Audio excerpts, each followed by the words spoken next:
Third baseman's in tight on him, looking for a bunt. Ground ball is drilled to second baseman Morgan. Easy play for him, one down on the first pitch.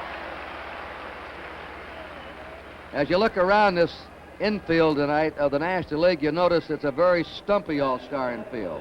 Say at third, Bo at short, Morgan at second, Garvey at first are all short players. Bert Campaneris hitting .279 of the world champion Oakland A's with 2 homers, 27 RBIs. He doesn't walk much. He's up there swinging most of the time. And now and then he can hit a long ball. You'll remember the 7th game of the World Series last year, he hit a home run. A strike to him. Messersmith threw him a curve. Messersmith will use a fastball, a slider, a changeup. And he can put that ball where he wants to. You saw him a couple of weeks ago in our Monday night game, and he was just great. Foul ball for strike 2. Andy with an excellent change of pace. The last time we had him on our game of the week, a Monday night game, he shut a team out and threw almost 65% straight changeups. But he also has a great fastball, slider, and curve. He's got all the pitches. He's ahead of Campaneris, 2 strikes. Reggie Jackson's on deck. 1 out, nobody on. The American League batting in the top of the first inning. Fastball is high. This telecast presented by authority of Major League Baseball. As you look at Jackson, it's intended solely for the private, non-commercial use of our audience. Any publication, reproduction, retransmission, or other use of the pictures without the express written consent of the Commissioner of Baseball is prohibited. And he struck him out on a sweeping curveball. So we have 2 down. Andy Messersmith, born in New Jersey and moved to California, reared in California, an All-American player at the University of California.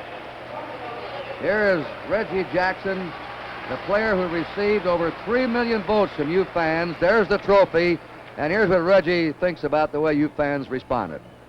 Thank you and NBC for letting me take the time, Tony. It's a great shot in the arm for me, a great morale boost, and a great attitude builder. Just to finish in front of guys like Henry Aaron, in front of guys like Johnny Bench, I owe a heck of a lot to the fans, and I'll try to remember it every time I step on the field, just to give that little extra effort so that I can say thank you in some way. Well, thank you, Reggie, and congratulations on receiving the most votes of any All-Star player, over 3 million votes. A ball to him. Jackson hitting for the year, .318, 17 homers, 58 runs batted in. He's a showman. In the All-Star game in Detroit a couple of years ago, hit one of the longest home runs in All-Star history. They estimated if it hadn't hit a transmitter on top of the roof in right field at Tiger Stadium, it would have gone around 550 feet. Kurt, I think he's the tip-off on a modern player. He doesn't look or guess. He says it's calculated anticipation. Calculated anticipation. That's right. That's good. 1 ball, 2 strikes, 2 downs. And he got him on a fastball, and the American League goes down 1-2-3. So the score at the end of the first half inning, 0-0, the National League coming up. All morning, we had some sprinkles here just before game time. It's overcast and a mist in Pittsburgh. And on the mound, Gaylord Perry, 35 years old. He nearly tied the all-time American League record of 16 wins in a row this year. Kurt and Joe asked Gaylord Perry a while ago if the National League is going to see a different pitcher than when he used to pitch in the National League. They're not going to see the grease ball and the spit ball that they used to see over there when everyone else was throwing it. I'm going to use the fork ball a great deal, the hard slider, come up and in, and use the fastball, kind of low and away, and mix in a few curveballs. When he talks about not throwing that grease ball, I was with Tom Ferrick and Charlie Metro over in Cleveland, and they're surprised at how fast he is, that he's now overpowering and he can ride the high fastball. And they're also impressed, the scouts are, at his ability to place that ball where he wants it. And boy, if you can do that, you are well on your way to winning. All the American League hitters talk about his velocity this year at the age of 35. Pete Rose leads off. Ball 1. You wonder why the Reds were booed, the Red players and the Met players. The Pirate fans are mad because Yogi Berra didn't pick Richie Zisk, who's second in the National League in batting on the squad, fouled away. And the Reds and the Pirates had a big fight here a week ago Sunday in this ballpark. And in that fight, Bourbon bit one of the players, Patterson, and they had to give him a tetanus shot, I believe, or a rabies shot. And he pulled a head of hair off another one. And blackened an eye. He had a big day. Pete Rose, batting .282, 2 homers, 25 RBIs. He wants to play the whole game, he told his manager, Berra. That's a fastball in for a strike, 1-2. A little smile of derision there by Pete on that call. Yes, sir. Joe, you talked about the velocity. You could see it on the first couple of pitches to Rose. He flinched on the 2 he took, and the other one was by him. Changeup is foul back, 1 ball, 2 strikes. That might have been his fork ball. He's got good speed on that ball. I was surprised to see him throw that hard. And he'll be the first to admit, Perry will, that grease ball will take something away from your fastball. You know, his great asset, though, is right behind his glove. It's went inside that stomach. He is one of the finest competitors in sports. 1 ball, 2 strikes to Pete Rose. And Rose strikes out. Like a fork ball that dipped to him. Fork ball's held with the 2 fingers to form the sign of a fork or a V. The ball comes off and it drops off. He has it down to such a sophisticated nature that he can make it go in or out by twisting his wrist or his fingers just slightly. Joe Morgan batting .302. And you take a look at that size and you say he can't be a long ball hitter, but he's banged out 13 homers, knocked in 40 runs. If he gets on, he always affords excitement. 1 out, nobody on, no score, last of the first. Robinson tied at third against him. Pitch a little bit inside. Ball 1 to Joe Morgan. Brooks Robinson even with a bag at third. Campaneris at short, Carew at second, and Dick Allen at first as the American League infield. Burrows in left, Mercer in center, Jackson in right as the outfield. High and away. 2 balls, no strikes. Perry had his heart broken out in Oakland, going for 16 in a row. He lost a 10-inning game. Vida Blue beat him that night. He hasn't pitched a bad ball game this year. 2 balls and no strikes. Fouled away. Came in with a fastball. A little extra mustard on it. There's Yogi Berra, along with his coach Rube Walker, Johnny Bench. And they love you here, Yogi. Where's Sangy? Manny Sanguine is who they're talking about. 2 balls and a strike. Yogi picked his own catcher, Jerry Grody. That ball was a great pitch. Down and in. 2-2 to Joe Morgan. High leg kick. Looked like the ball may have sailed a little bit. Joe, you were talking about his additional speed. He appears to me to have a little bit higher leg kick now, and he talks about having more rhythm, more thrust toward home plate. That may give him that added velocity. He pushes off that leg hard, Tony. Watch him push off now. And there's the fork ball, and he struck him out. We've already had 4 strikeouts, 2 by Messersmith and 2 by Perry. There's an old cliche in baseball. Good pitching will beat good hitting. And some of the All-Star games are low scoring because of the great pitching. Here's Aaron. Curtin Joe before the ball game, and we all know by now that Eddie Matthews was let loose as the manager of the Atlanta Braves, but I asked Henry Aaron if he would consider taking the job as the manager of the Atlanta Braves. Let's listen to what Henry has to say. Well, I haven't been offered a job, not of yet, Tony, and I think it would be out of matter of courtesy that they probably would have offered me a job, but if I was offered a job, I certainly think that I would at this time, simply because there are no black managers in the major leagues. Well, that's interesting because Aaron's always said being a manager is the worst job in America, but he says he would take the job if he was offered. Blown away. Henry Aaron, all-time leader in the major leagues in homers, total bases, extra base hits, just past Ty Cobb's record of the most games played, and also he's had the most times at bat in the history of Major League Baseball. 2 balls and no strikes. This will probably be his last year as a player. I got to ask Joe, former catcher, how do you work over Henry Aaron? Well, Tony, you just hope that you can keep him to a single, because if there's one thing that impresses you is that relaxed stance that he has. In fact, Robin Roberts said it best. He used to sleep between pitches. When that ball gets about 6 inches from him, you'll see a lot of activity. It's hard to pitch to him. Those wrists don't go to sleep. No way. The 2-0 delivery. There's a high drive deep to left. Jeff Burrows backing up. He'll have room. He puts it away. And the National League is out 1-2-3. At the end of the first inning, 0-0.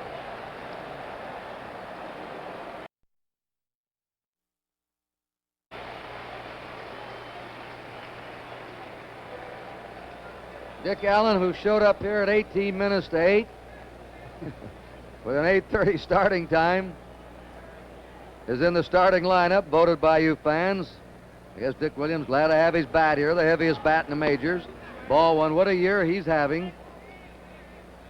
He's hit 4 homers in his last 5 games, 10 RBIs in those 5 games. He leads the majors in homers with 26. And he hits that one down the right field line. It's twisting toward the stands and the bullpen, and it's out of play. 1 ball, 1 strike to Dick Allen. Allen's seasonal average is .302. 70 RBIs. If Rod Carew were not up there with that .380-some batting average, this fellow would have a shot at a Triple Crown. He'll be followed by Bobby Mercer and then Jeff Burrows.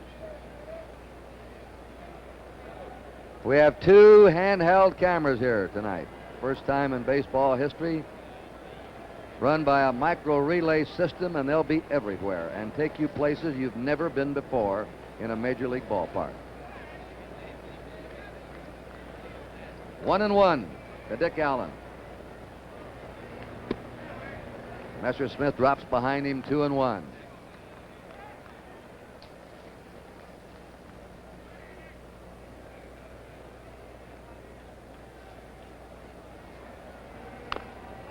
Fouls up and away, 2-2. Tony, I don't know if it's just me, but watching it from this angle from behind Johnny Bench, it looks like Messersmith at the last minute gives it that little extra, which would almost force you to take a swing at his elbow or his fingernails. He looks like he pauses back there, and all of a sudden he springs at you and his arm comes for you, like he's going to charge you. You can't time that kind of a pitcher unless you go against him a few times. This is his first All-Star game appearance, and he gets him on a curve. 3 strikeouts in a row for Andy Messersmith. He was picked to the squad one year but didn't appear. He's starting tonight. He has a 5-game winning streak. And Tommy John on the disabled list now. He's the hottest pitcher right now on the Los Angeles Dodgers staff. He's always been hard to hit. Speaking of hitting, here's a fellow that got off to a very slow start, wallowing around in the low 200s, and now Mercer's batting .289 with 6 homers, and he's knocked in 59 runs for the Yanks. 1 ball, no strikes to Bobby Mercer, 1 out. And so far, it's been Perry and Messersmith. Jeff Burrows on deck. He'll be up next with the Texas Rangers. Change of pace pitch. 1 ball, 1 strike. Mercer has hit over 400 in his last 17 games. He got in his mind he couldn't hit at Shea Stadium. He sure did, and he got that in his mind early.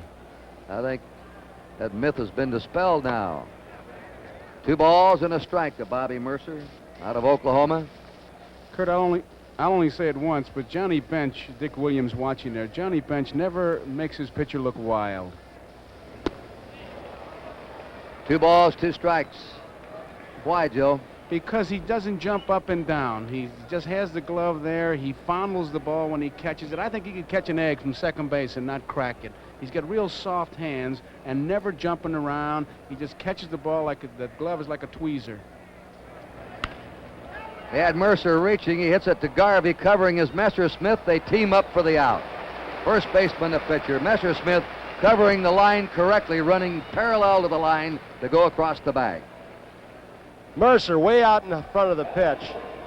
Just topped the ball. Garvey shoveling to Messersmith, a good fielding pitcher. He's a good athlete. He's also a good hitter. He had to dig it out, come up with a good play as Mercer runs well. And here's a young power hitter of the Texas Rangers who leads the American League in runs batted in, Jeff Burrows, batting .285, 16 homers, 73 RBIs. 23 years old. There's some good young players in that Texas club, and they're one of the most improved teams in the major leagues. Jeff Bourne lives in Long Beach, California. 2 down, nobody on, no score on the top of the second. Fastball is inside, 1-0 to Burrows. Now our handheld camera's moved over and gives you the look down the first base line.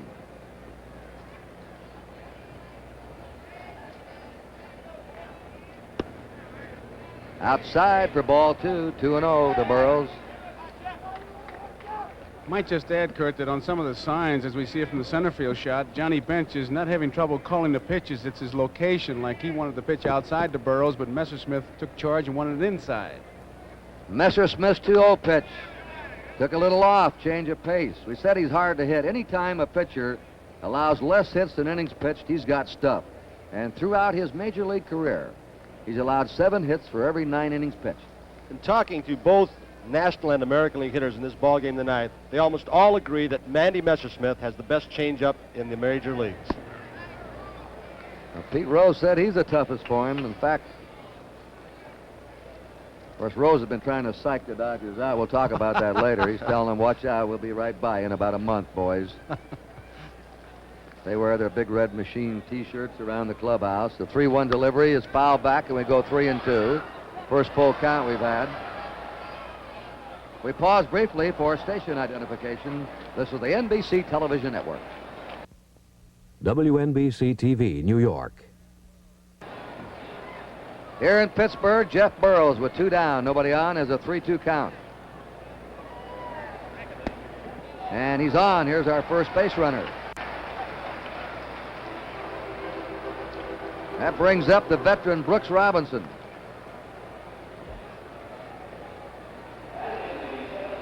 Brooks enjoying a good season, hitting .311.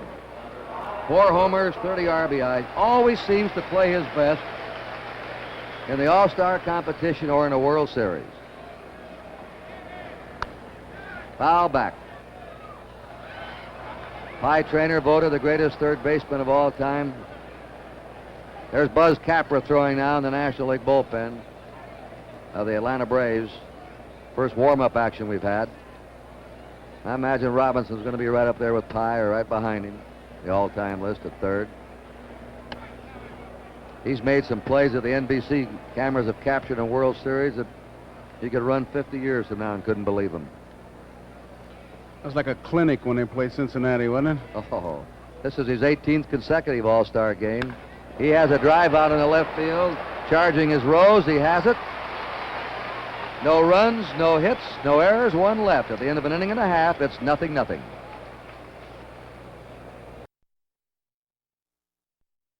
'74, Johnny Bench will lead off. And he, as you can see, has had an imposing All-Star record. Kaline, Sano, and Robinson have been above 300. I'll tell you, hitting 300 or better, Joe, in All-Star competition, something considering the pitching you face. You can say that, boy, 8 or 9 times. You're facing the best every time you walk up there. Gaylord Perry breezed through the first inning. Bench has been swinging a hot bat. It's a strike to him. He's hit .360 in his last 15 games. And the Reds have started to make a move.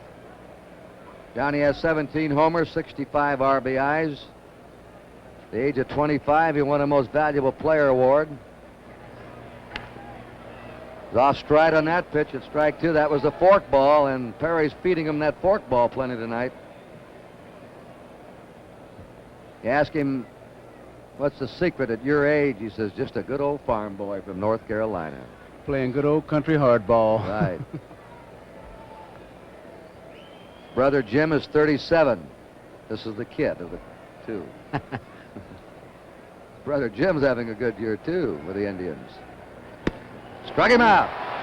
That was smoked. He just threw the ball right by Johnny. 35-year-old Gaylord Perry now struck out 3 of the first 4.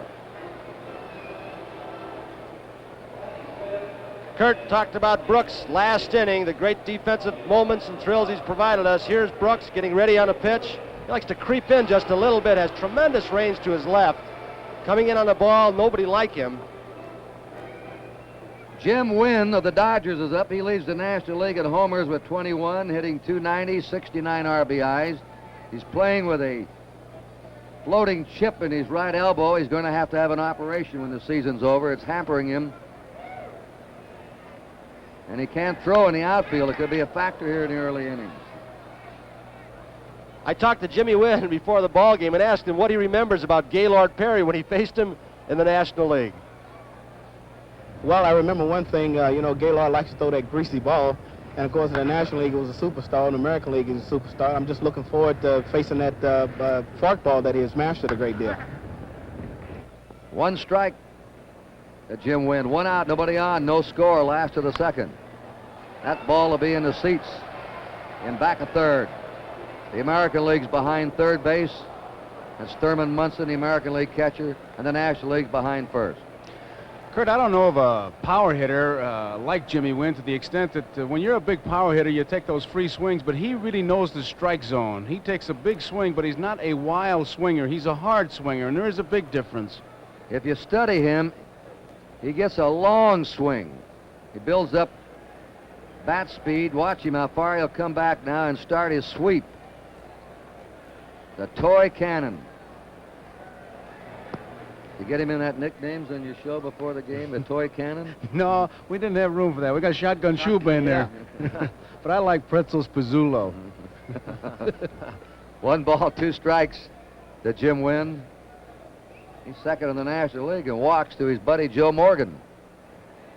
So Joe said he knows the strike zone. He hits a one-hopper, skids in front of Campaneris, picks it up. You saw Campaneris play the World Series last year. You know what kind of a shortstop he is. And oddly enough, at one time, Bert was not considered a good defensive shortstop. He was an offensive ball player. He popped some home runs early in his career, but he has learned to play hitters, to get rid of the ball, make the pivot. Got that short hop. He really moved in on it. Steve Garvey. We talked to Garvey, a write-in candidate. He made it. Let's hear what he had to say with that honor. Tony, it has to be my highest honor because of the way it was obtained, and the only thing I can do is send out one thank you for the 1 million people that wrote my name on the ballot, and to thank them very much for everything they've done to make this the happiest day of my life. And that's something to make the starting team on write-ins. You know, nobody sits down and writes Mom a letter anymore. And Kurt, how important it is to this youngster. He's not feeling well. Those of us that know him, his face is puffy. He missed the last 4 Dodger games due to an ear infection, but his wife was telling me in the hotel that his face is still puffy right around the jowls there, as you can well see if you know Steve. He's batting with 2 down, nobody on. We have no score, last of the second. We haven't had a hit yet. We've had 1 base runner, a walk to Jeff Burrows. That's been it. A 1-strike delivery, fouled away, and Gaylord Perry's ahead of him, 2 strikes. Garvey, if you notice him at the plate, there's his buddy Ron Say on deck of the Dodgers. And the Reds and Dodgers dominate the starting team. 7 of the 9 starters on this team are from the Reds and Dodgers, which tells you something. Watch Garvey has more of an upright stance probably than any other player in this game. He has good power to right and left center field. Not a pull hitter strictly. Look at those arms. Yes, sir. Blacksmith. And he has a base hit up the middle. Well, there's our first hit. Steve Garvey singles to center.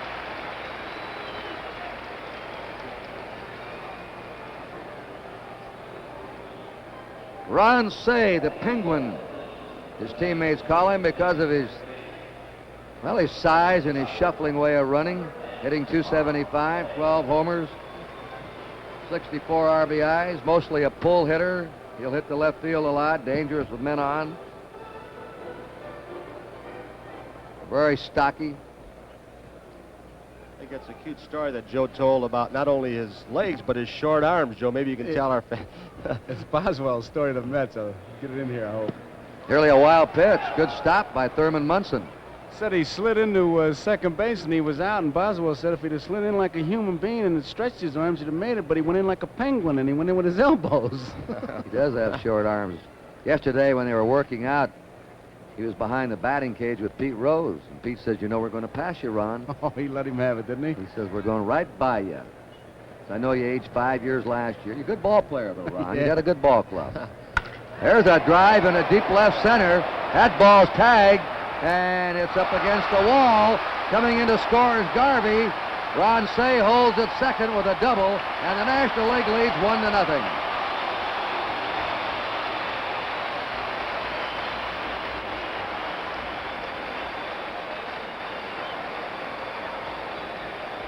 You call him the Penguin, Joe. Take a look at this run. He takes strides about 3 feet long, doesn't he? He scoots, man. Get him a tuxedo. That's right. Shove him on a cigarette pack. Larry Bowa hitting .268, the shortstop of the Phillies.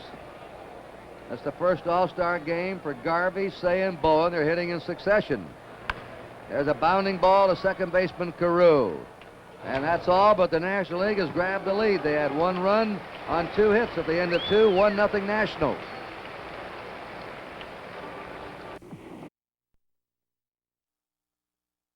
Thurman Munson hitting number 8. Gaylord Perry is due to follow him. There's no action in the American League bullpen. Now they're getting some action.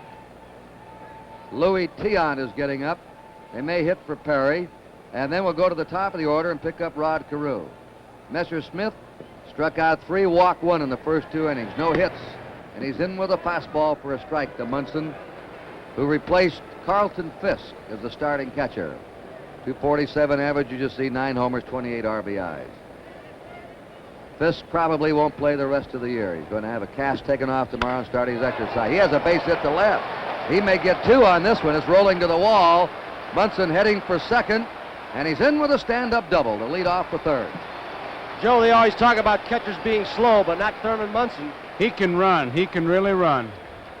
And Gaylord Perry's going to bat. Gaylord Perry. Let's see if they try and bunt the man over to third now. Johnny Bench wants to go out and talk to Messersmith about it. I'm sure, Kurt, they're just going to switch sides with Munson at second base. You know, they keep telling you it's another ball game, and yet they keep doing things that disproves that it's just another ball game. When you play cribbage for pennies, do you try and win? Isn't that the truth? That's right. And the bunt is on. He pops it up, but it's back up against the netting for strike 1. Now you, Tony, you played in the All-Star game. I think you had the best description of it. You come in, you have a 3-day break, but once the game starts, complete different attitude. There's no doubt that the players want to win for their leagues and be the hero and the star to gain respect for their teams. Good bunt. Messersmith has to go to first, covering his Morgan. Sacrifice for Perry. Munson's over at third now with 1 out and the top of the order coming up.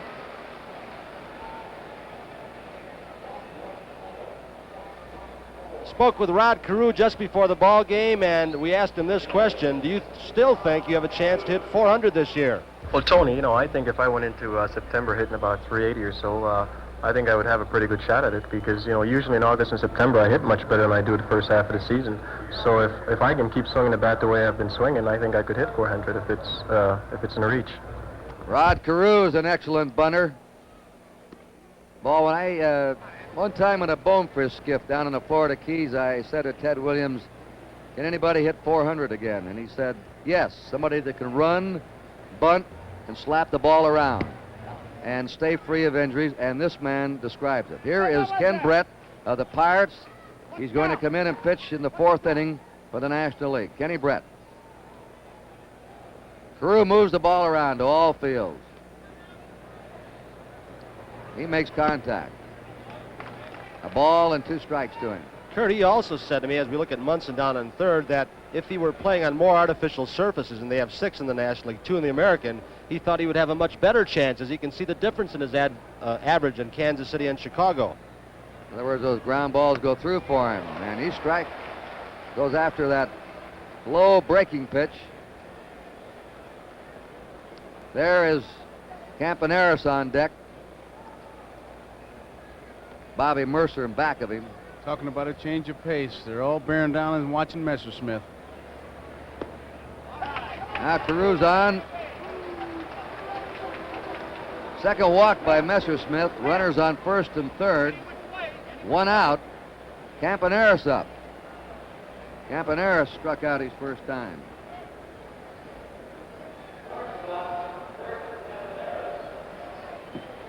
Carew is an excellent base runner. He has stolen 23 bases.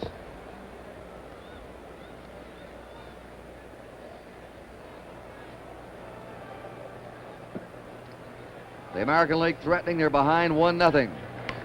And there's the bunt down to first and let it go. It's foul. It was not the suicide squeeze. The runner at third was waiting to see how the batter handled the ball, Munson, before he broke. Look at it again, and very wisely, Steve Garvey lets the ball roll foul as Munson ran well off third base. I like that play a lot. There's the angle on the ball as it rolls foul. I like the play, Tony, because the run usually scores, and Kurt, if the worst thing you can get out of it, the man's at second base with one out and a run in. Right. You got another man set up. You got your gunners coming up. Reggie Jackson's on deck. The one-strike delivery. Low and away, 1-1 to Bert Campaneris. Mr. Rickey used to always say, let those nits and gnats get on, let them lions and tigers eat them up. 1 ball, 1 strike to Bert Campaneris. He hits it foul, and that's Whitey Herzog. That's right, Whitey. It'll sting for 2 or 3 innings. Herzog's coaching at third, and Jack McKeon, the manager of the Kansas City Royals, is over at first. Earl Williams is the other coach, and he's in the dugout with Dick Williams, the manager. The 1-2 pitch. Ooh, that was close. 2 balls, 2 strikes to Campaneris. The winning managers last year are the managers for the next year's All-Star game. Of course, Williams was out of baseball, and Earl Weaver was going to be the manager. There goes the runner. Struck him out. The throw to second. Now into center field. Coming in to score will be Munson. Carew's on the way to third. He's in there, and the ball game is tied 1-1. Bench's throw wide of Morgan into center. We've talked a lot, Joe, about that hinged glove and the one-handed style as we watch Carew get the jump. But I think the ball might have gotten stuck in the webbing of Bench's glove. He couldn't get it out, and then he hurried his throw after he looked the runner back at third base and threw it wildly. And there's a near collision, almost hurting somebody right there, as Carew just protects his face from the elbow of Joe Morgan. Very alertly, pops right back up into third base. And here's that play where Bench is trying to dig it out, and he had a little trouble getting it out. The ball kind of sailed. There you saw it. As it got by the pitcher, it sailed out towards the right field side of the bag, and Carew slid into Morgan, and that picked up an extra base. And the National League has just made its first error of the last 11 All-Star games. They've gone 11 All-Star games in a row without an error. That's why they've been winning. They've been beating themselves. Johnny Bench charged with an error with a throw into center field. The game tied 1-1 in the third inning. 2 down. Carew at third. He can steal home. I don't know whether he tried an All-Star game. Dick Williams back in baseball. There's Earl Weaver sitting alongside of him, and Weaver's captain out with the Angels, Frank Robinson. The 2-0 delivery. 3-0, and the throw in the center field seems to have shaken Messersmith up a bit. You think he's looking for a hit sign at this particular spot, guys? He's going to be wailing. Jackson struck out his first time. I'll tell you one thing, if he goes, he'll take one of the hardest swings in baseball. He's on. 3 walks by Messersmith. Runners on first and third for the American League, and Dick Allen up. It's a dangerous pitch, I think, Kurt. You pointed up that the throw may have upset Messersmith a bit. Now he's walked Reggie Jackson on 4 pitches, and Allen, usually the slugger will go up there saying he may want to just let up a bit to get a strike and get ahead of me, and if he does, he may go to work on massage it pretty good. Look at Allen ready to bear down now. Fouls it off. He uses probably the heaviest bat in the majors. But boy, how he pulls that trigger. He can really get it around. One of the few guys that can loop the bat. He's got a hitch, he loops it, but he sure does get that bat in the strike zone when that ball's there. He slams it in the left field for a base hit. Carew scores. Jackson makes the turn and holds at second, and the American League leads 2-1. An RBI for Dick Allen.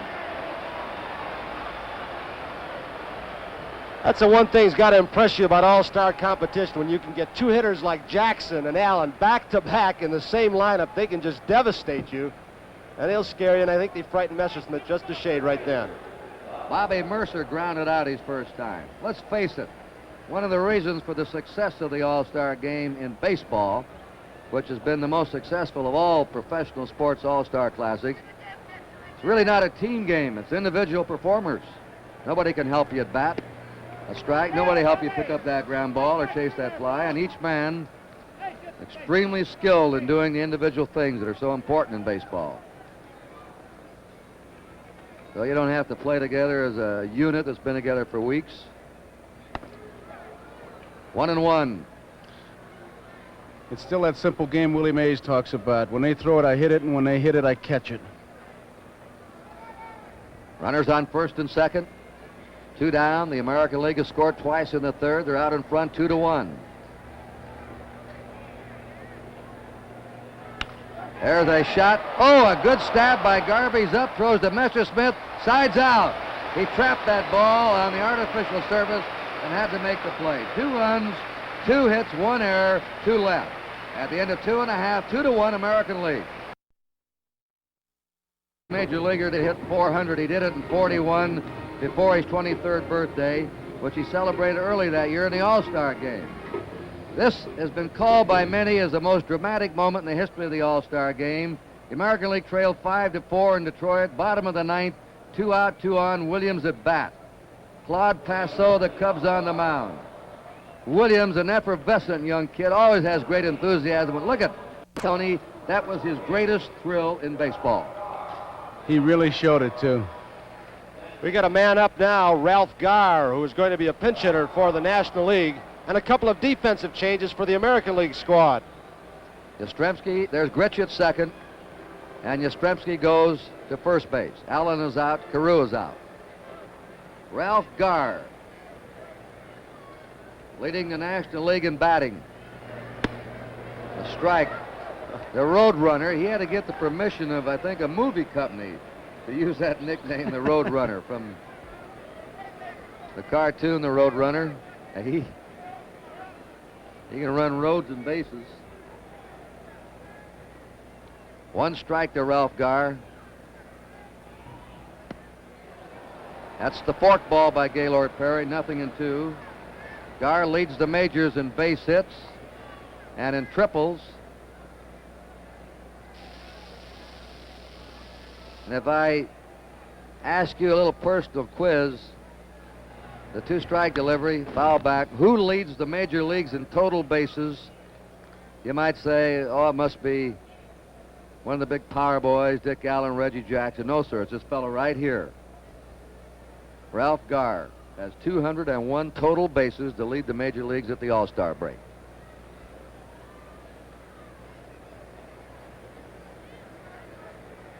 Pete Rose will be on deck, and then Joe Morgan.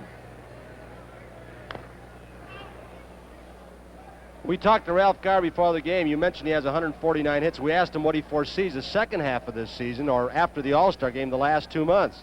Well, that's great. You know, you go out and do what you are capable of doing and use it to its highest potential. I've been pretty successful this year.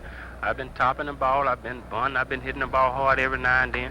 Most of all, God has blessed me to keep my legs strong, and I've been running pretty well, and everything's been going great for me. And I just hope that I can continue to make good contact as the year progresses and hopefully go on and have a good year. Yeah, Ralph, you didn't make contact then. Garr strikes out as a pinch hitter. Now Pete Rose, who's a switch hitter, is up for the second time. He struck out his first time. The National League now has 2 left-handed batters, Brock and Grubb, in the dugout. They have 3 switch hitters in the dugout. And this can get important in the late inning. 4 strikeouts for Gaylord Perry. The American League's ahead 2-1 and last of the third. Bounding ball hit the second baseman Grich.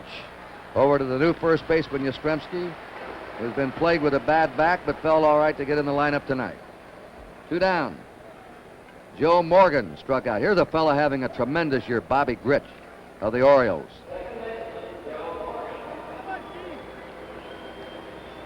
I tell you, the American League's desperate to win. They lost 11 of the last 12. The new American League president, Lee McPhail, put out an order asking the managers not to pitch any of the American League starters on Sunday so they'd be rested. And Dick Williams said, I'm not going to put everybody in just to make everybody happy tonight. If we get ahead, I'm going to keep a lineup on the field that can win. There's a high foul out of play. The roar you heard is for Ken Brett, who just trotted in from the National League bullpen. 10 of the last 11 the American League's lost. Kenny Brett, he's the only Pirate representative here tonight. And the Pirates are getting hot. They won 8 in a row. They hated to see the All-Star break come. We sure did. 2 down, nobody on. Hard ground ball, hits the umpire. Art France, ball's in play. Joe Morgan goes to second. Probably would have been a double anyway, but Art France was hit in the foot by that hot grounder. Yastrzemski playing off the line, didn't have a chance. You'll see the ball as France is in foul territory, just ticked his foot. The ball would have gone down to the corner anyway for a sure double, maybe a triple if it started bouncing around down there. Batter is Hank Aaron. He told me tonight that Sadahura Oh, the great Japanese home run hitter, who's over 600 home runs now at the age of 32, has challenged Henry to an international home run hitting contest.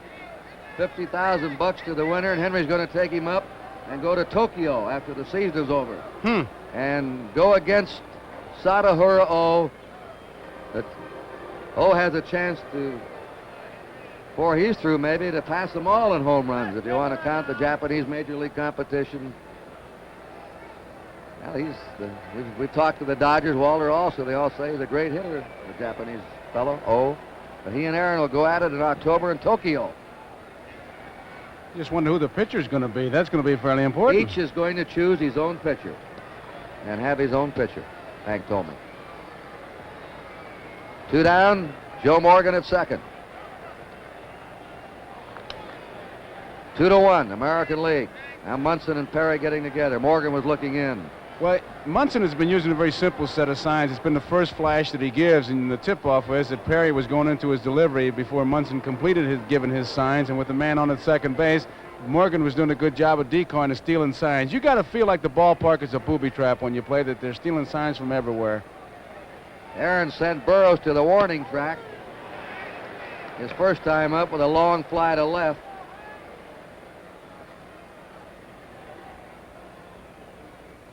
There's Burroughs. Average outfielder, not a great one, but average. He is a bounding ball deep short. Campaneris with a strong arm. It's there in time. No runs, a hit, 1 man left for the National League. At the end of 3, it's 2-1 in favor of the American League.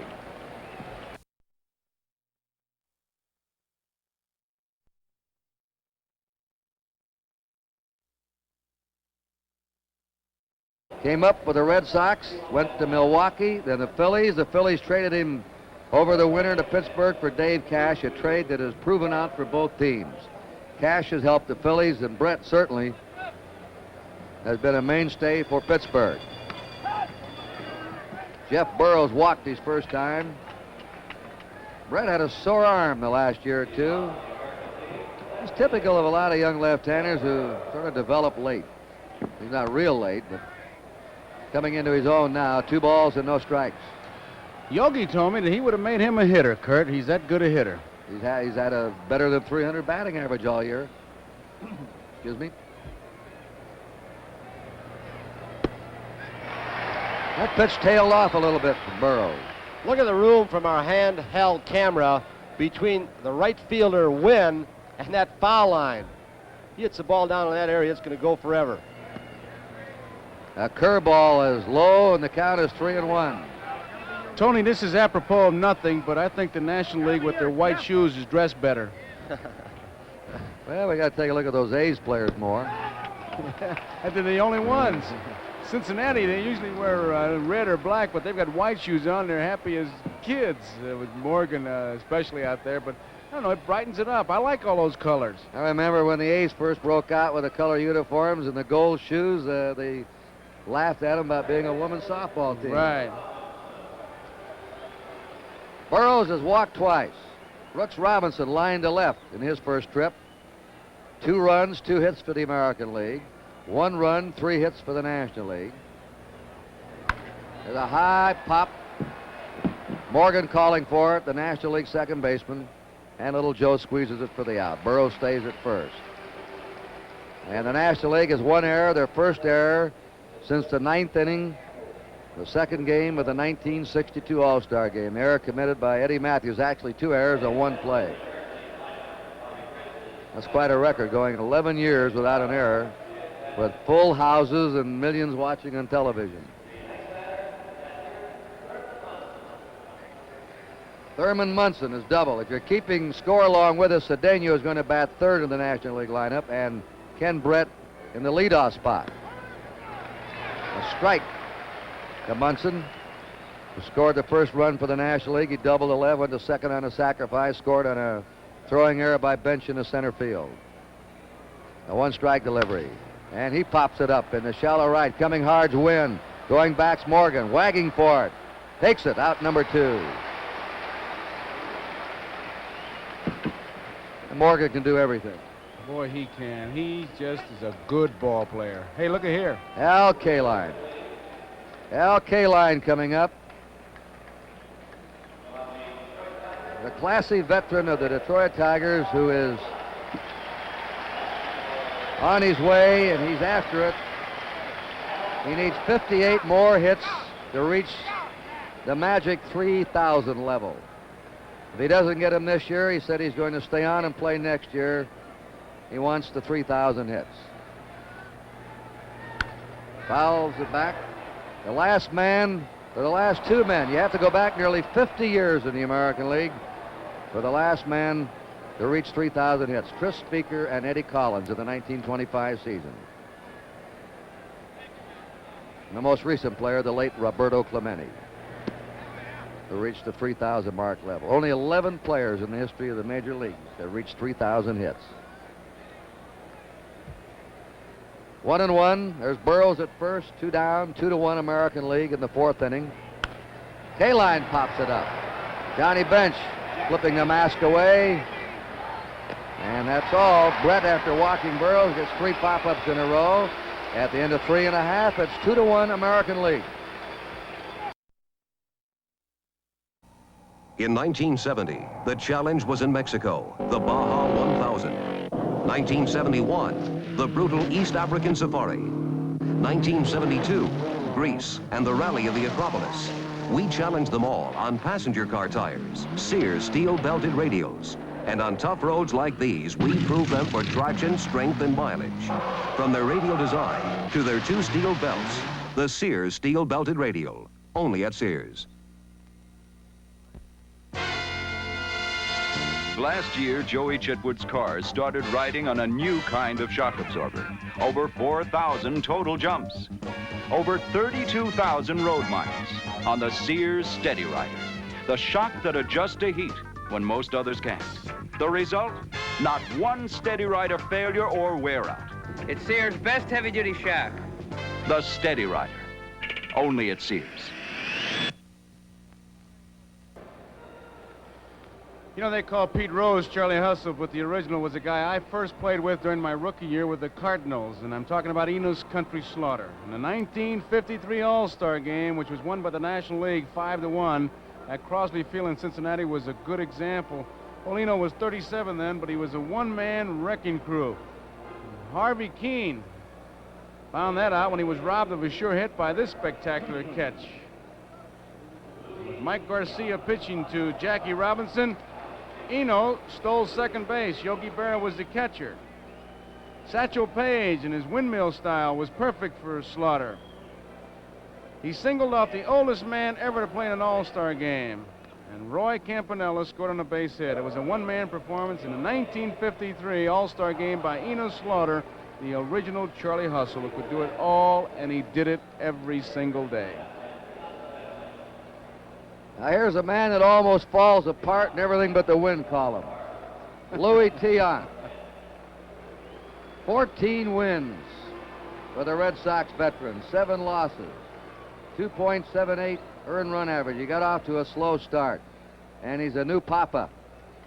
Had a baby boy Saturday.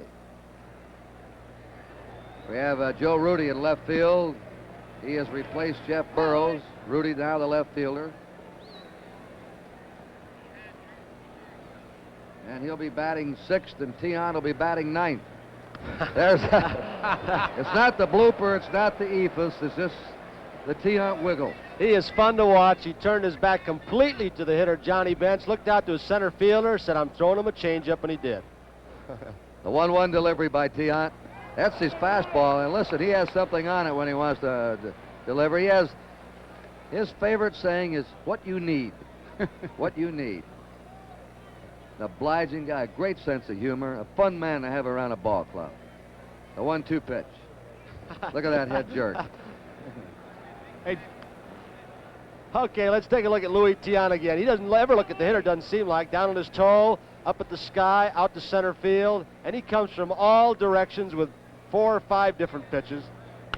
Bench solves him for a line drive, hit to left. Rudy has it on a hop. So Johnny Bench, who struck out the first time, is singled. The National League has out-hit the American League 4-2, but the American League's ahead 2-1. Jim Wynn bounced to short his first trip. Tiant pitched over the weekend in Texas, flew to Mexico City, where his wife presented him with a new baby boy, and then he flew here to Pittsburgh for the All-Star game.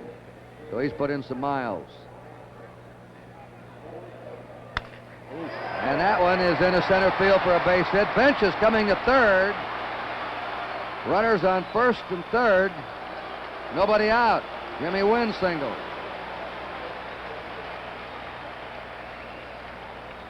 Sparky Anderson coaching at third, the manager of the Cincinnati Reds. Red Schoendienst, the manager of the Cardinals, is coaching at first. Old Silver Locks.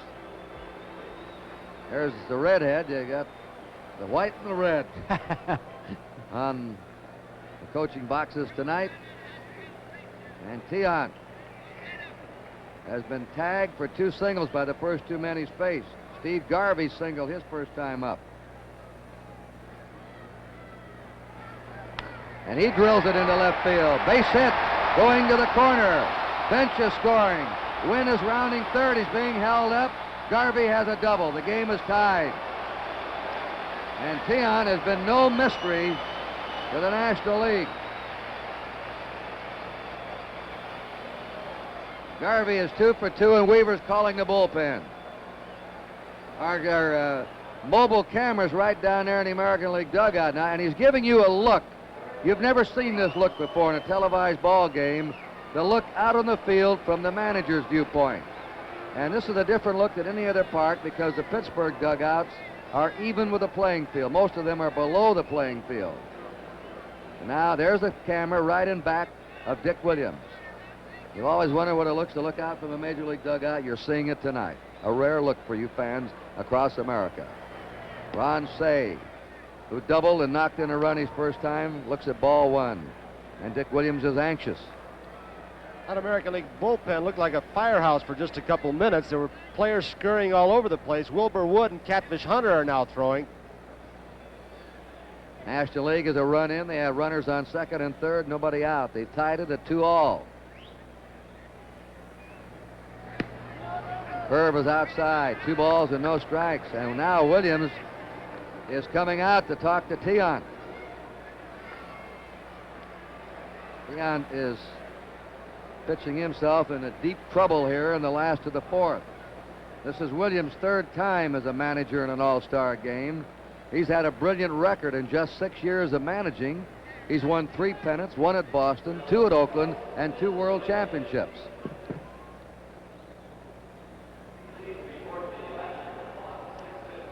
Tiant's motion certainly has not fooled the National League hitter so far, but he's also hung some curveballs, especially the one to Garvey behind inside. Tony, I can imagine with the first base open, too, Dick Williams wanted to find out how Tiant felt. He doesn't have a big power hitter coming up next, and Say can pop the ball, and If he hits one now, it'd be a big, big bulge for the National League. They're deep and toward left for Ronsay. There's ball 3. You saw that little bulletin flash to you. 4 first-place finishes for Williams. One of those was a division championship, but they lost the pennant to the Orioles in the playoffs when he was out at Oakland. And, of course, you all know the story of Williams and Finley and walking away. Ground ball to second. Grich is up, looks to home, lets the man come on in, and throws Say out at first. An RBI for Say, who now has knocked in 2 runs. You don't think they want to win? Huh. 2 RBIs in this game for Ron Say, and the National League leads 3-2. Moving to third was Steve Garvey with 1 out. Larry Boa grounded out his first time. An excellent bunter, and the infield's in. The infield in now. They'll try and choke off this run if they can. Boa hits it down to first foul. Outfield playing very shallow for Larry Boa also, and they've got some pretty good throwing arms, especially in right field and Reggie Jackson. Mercer throws well. Rudy charges the ball like an infielder and gets rid of it. Ball 1, strike 1 to Larry Boa.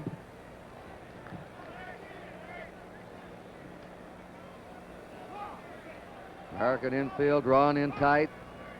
The outfield straight away. Boa pokes the ball around, not a long ball hitter, and fouls it away, and it's 1 ball, 2 strikes. Ralph Garr's on deck. He's batting 9th. He came in as a pinch hitter in the 3rd and stayed in the ball game. Ralph Garr. There's a grounder to short. The draw in infield. Campaneris looked the man back. Throws Boa out. 2 down. Garvey's still at 3rd. And Ralph Garr's up. He struck out his first time. Now the infield backs up. With 2 outs, they've still got to be a little bit cautious with Garr up there because he's a pretty good bunter. He may try and score the run that way. And also, they have to play Tony and Joe a step or 2 on him. Robinson's even with the bag at 3rd because of Garr's tremendous speed going down the line. Change up is foul back. That is Tiant's hesitation pitch, sort of a takeoff of Satchel Paige's stopping at the top of his delivery, hesitating, then coming on through with his delivery. 1 strike to Ralph Garr. 3-2, National League. High fly down the left field line. Campaneris going out, calling for it. A foul ball, he has it, the side's out. 2 runs, though, for the National League. 3 hits, they left 1. At the end of 4, 3-2, National League. Chances are your house is covered, and your car, and your life is covered. But how about your money? I carry covered money. First National City Travelers checks are covered money because they're as good as money until you lose them. Then they're better because you can get them replaced on the spot at more than 35,000 places around the world. And you can spend them at millions of places. So, wherever you go, first, get First National City Travelers checks, the covered money. Painting can be a merry-go-round. When you finish, it's almost time to start again. Not with Sunproof Latex House Paint from Pittsburgh Paints. You see, Sunproof Latex has a patented formula with built-in acrylic flexibility. Resists cracking, peeling, blistering. Colors are fade-resistant, so you paint less often. Get off that merry-go-round. Get Sunproof Latex House Paint. Wherever you see me, the Pittsburgh Paints Peacock.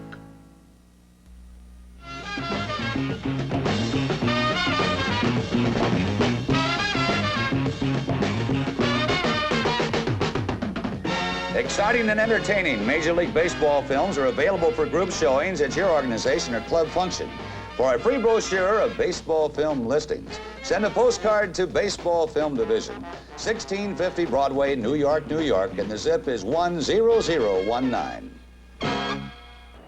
The preceding announcement furnished by Major League Baseball. This is the commissioner's box, and you're right in the front row, Mr. and Mrs. Kuhn or Mr. and Miss Galbraith.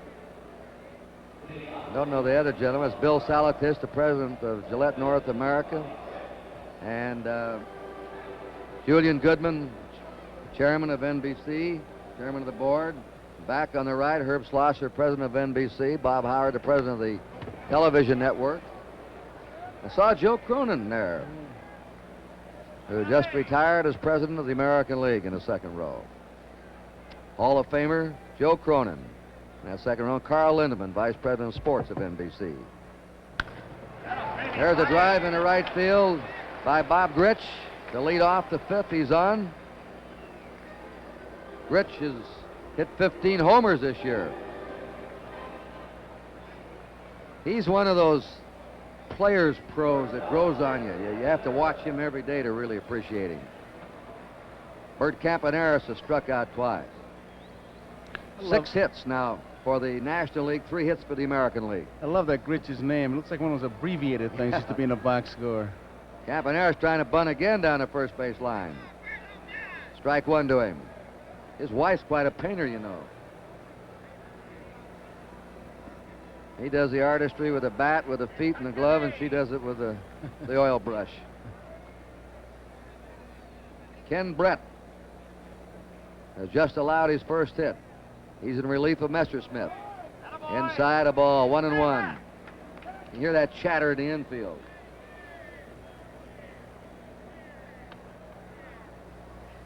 Trying to get a sign. Garvey holding against Gritch at first. The move. Gritch now wandering far. Art France right on top of that bag, the first base umpire. Again. Now Ron Say, meanwhile, in the other corner's creeped in. He's even with a bag over there.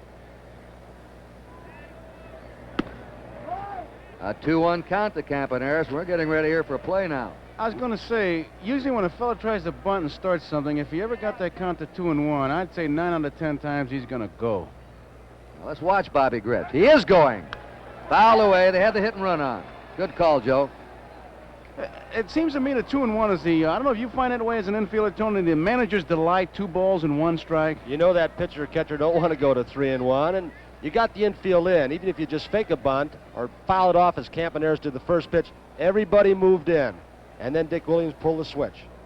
All right, it's a 2-2 count to Bert Campaneris. He struck out twice. He hits a drive into right center. Back deep goes Cedeno. Back, and grabs it on the run. He just outran that ball. Fires to first, trying to double up the runner. That's the play of the ball game so far. He was playing Campy to left center field and underestimated his power, and he ran a mile. Cedeno, after the luncheon for the players by the commissioner this afternoon, had food poisoning. They almost had to take him to a hospital. He lost the feeling in his hands. They did not think he was going to play, and look what he comes up with, and almost throws behind Gritch and doubles him off. He can do everything. Well, he has tremendous skills. He leads the majors in RBIs. He won his 2nd successive Golden Glove Award last year. One of the 3 best defensive outfielders in the National League. He can hit. He can go from first to third in a line drive single to left. Reggie Jackson, a ball to him. Reggie has struck out, walked. 1 out. As Cedeno has just robbed Campaneris and maybe saved a run of an extra base hit. A big high hopper hit to Morgan. He goes to second. Gamble. Out. No play at first. Morgan unloaded that ball quickly to Larry Boa. And Larry Boa gives a pretty good target as he moved to the outside of the bag so that the ball, the throw would not hit Gritch sliding. Had he stayed right on the bag, the ball might have hit Gritch, bounced away. Chancy play by Morgan.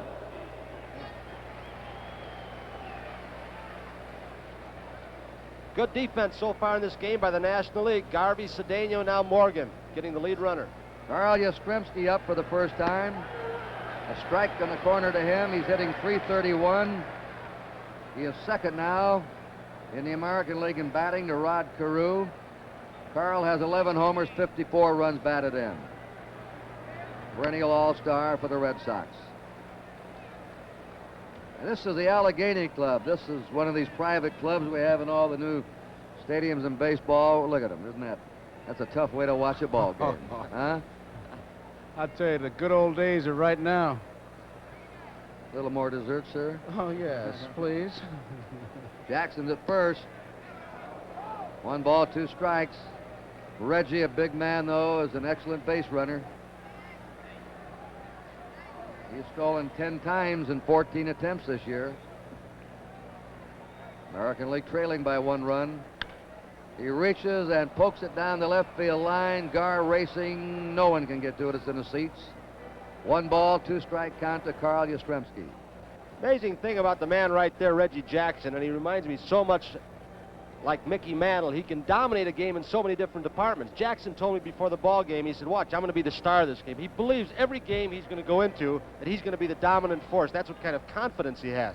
He's got that great quality that all-stars have, which is called, Pete Reeser called it, inner arrogance. He knows he can do it, and that's the way you have to feel to get the job done. And it's stabs by Morgan at first, and he took a base hit away from Yastrzemski. No runs, a hit, 1 left. And the score at the end of 4 1/2, 3-2 National. Love power steering, 'cause I'm not too strong. White walls, wheel covers, bright trim all belong. This vinyl roof, radio for a song. That's why this lady drives a Scamp. Get the special equipment and you can get an automatic transmission at no extra charge. Good gas mileage, too. That's why this lady drives a Scamp. Scamp, one of 8 great small car buys from Plymouth. Head up! Get the feet apart! Head up! Come on, move it, Jeff, move it! Hey, Coach, you look like you could use some Gatorade. Almost, come on. All right, man. You all look like you could use some Gatorade. Gatorade Thirst Quencher. More than just a mouth refresher, Gatorade helps replace what your body is thirsty for. Give your body what it's thirsty for. Gatorade. After 8 straight losses, the American League finally won the 1971 All-Star game at Tiger Stadium, Detroit, 6-4. One of the key reasons was pinch hitter Reggie Jackson, who probably slammed the longest home run in All-Star game history. Jackson connected off Doc Ellis. The ball sailed high, 520 feet from home plate, and then bounced back onto the field. Might have gone 600 feet and out of the park if it had not hit a power transformer. Later, Al Kaline of the Tigers said, I've been in this park 18 years, and I never saw a ball hit that hard. And looking in from our mobile camera in center field, we also have a new center fielder now for the American League. George Hendry of the Cleveland Indians has replaced Mercer. Lou Brock is coming up to bat in the leadoff spot for Ken Brett. The fans are booing. They wanted to see Brett hit. Lou Brock. And we thank the Pittsburgh Pirates for their courtesy, and they have been marvelous hosts to the nation's press, radio, TV, and all the fans here for this All-Star game. Lou Brock, .316 average, 3 homers, but a big story him, of course, 60 stolen bases. Change up in the right field. We'll get a chance to see him now in the bases. He's on. He is 22 games ahead of Maury Wills' pace when Wills broke the all-time record, Ty Cobb's record, in 1962. But Wills stole 47 bases, or 49 of his last 55 games. And let's not only watch Lou Brock, let's watch Luis Tiant, who has all kinds of trick moves toward home plate and toward first base. Some say he balks, but watch him. All right, Brock getting back. Brock stole his 60th game and his 60th base in his 95th game. Maury, his 60th base. Bluffs the dash, doesn't go. And that's a sign of a good base stealer. Lou knew he did not have the good jump. Tiant held the ball, got him flat-footed, so he decided not to go. Actually, as I look down here, Maury stole 53 bases in his last 59 games to pinch it down even more. And Brock knows he's got a fantastic pace in August and September to break the all-time record. But he's going for it. There, he starts the bluff, it doesn't go. I want to tell you one thing. 60 bases at the All-Star break for a man 35 years old is an amazing feat. That it is. It's an amazing feat anytime, but All-Star break, it's a lot. There's a real cat-and-mouse game going on here because Tiant is throwing from any part of the stretch position he's going into, and Brock, who has the green light to run anytime he gets the jump. Morgan has struck out and doubled. It's a 2-0 count. Brock is going. Here's the throw by Munson. He's in there. He's got it. He's on his way to third. Brock steals second, goes to third on the throw into center field. That's his first stolen base in All-Star game competition. The amazing part of Lou Brock, everybody knows he's going. Pitcher, catcher, all you television viewers. Munson, one of the best defensively in the baseball, getting rid of the ball. He sidearmed it, got rid of it quickly. Look at it again. Tony, I didn't think he had a good jump at that because he kind of broke back off his foot rather than his left foot rather than the crossover, and that throw, a low throw, and Brock in complete control goes on over to third. Good throw would have had him beat, Joe. As yes, you sir. said, you could see it. And a throwing error charged to Thurman Munson. Each catcher now has been charged with a throwing error. Runner on third, nobody out. National League ahead 3-2. A foul ball. He went after that 3-0 pitch. 3-1 count to Morgan. Cesar Cedeno's on deck. You have two different throwing styles in Munson and Bench. Bench is a gunner, whereas Munson, good, accurate, flips that ball and gets rid of it quickly, but this one sailed on him. Tion has been roughed up for 4 hits. There's a drive twisting down the left field line. It'll be in the American League bullpen. Looks like Jim Hunter chasing it. The Raleigh Fingers. Raleigh Fingers. Tion, you'll observe working out of the stretch with a runner on third. Lou Brock. Robinson in tied at third. Yastrzemski close at first. The 3-2 pitch to Morgan. Line drive into center field at Hendrick. Brock will score easily. He could crawl in on this one. And the National League has a 4-2 lead, a sacrifice fly, an RBI for Joe Morgan.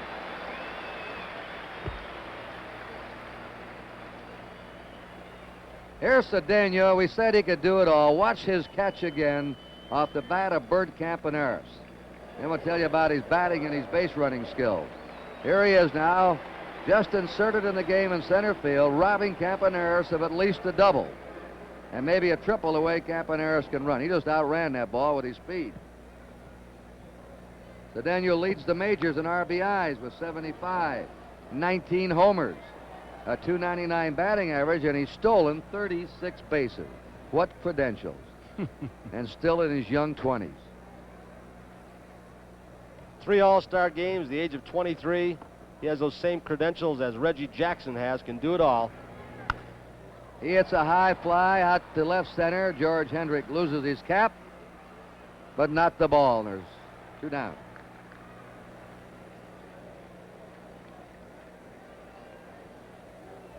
Morgan has knocked in a run for the National League. Garvey's knocked in 1, and Ron Say has driven in 2. Johnny Bench struck out, single. He scored a run. 3 homers in All-Star games for Johnny. He'll have a lot of All-Star games left.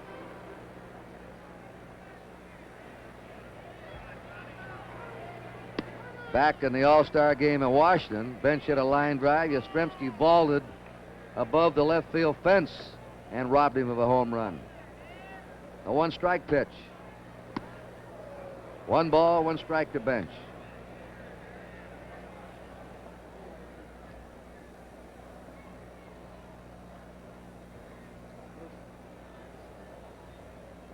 George Hendrick will hit in Bobby Mercer's spot, so he'll be due to lead off in the 6th inning for the American League.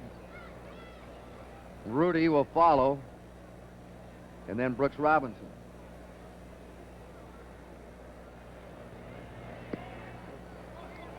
Three balls and a strike. Tion has not been as effective tonight as he's been the last 6 weeks with the Red Sox. He got Johnny Bench talking to himself, Kurt. The 3-1 pitch to Bench. Strike 2 with a fastball. 3-2. I don't know how you would feel hitting against him, Kurt. Or Tony, did you ever bat against him? Yeah, when he first came up with Cleveland, and he could throw hard, and that's about all he did. Now he mixes them up quite a bit. But I wish he'd look at you when he throws. What a bargain for the Red Sox. They picked him up in the minor leagues. Everybody thought he was done. 20-game winner last year, on his way to another 20-game season this year. Jim Wynn has grounded out, singled. He scored a run. Bench at first, 2 down. The National League has scored a run in this inning, and they're leading 4-2 in the last of the 5th. NBC hopes you're enjoying this All-Star game from Three River Stadium in Pittsburgh.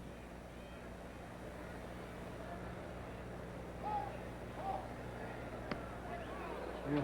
0-1 to win.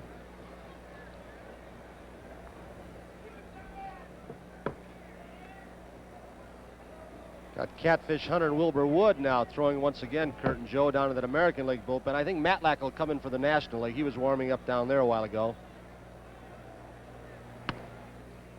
The players that are picked by the fans must play at least 3 innings at the start of the game. A pitcher cannot work over 3 innings unless it's into extra innings.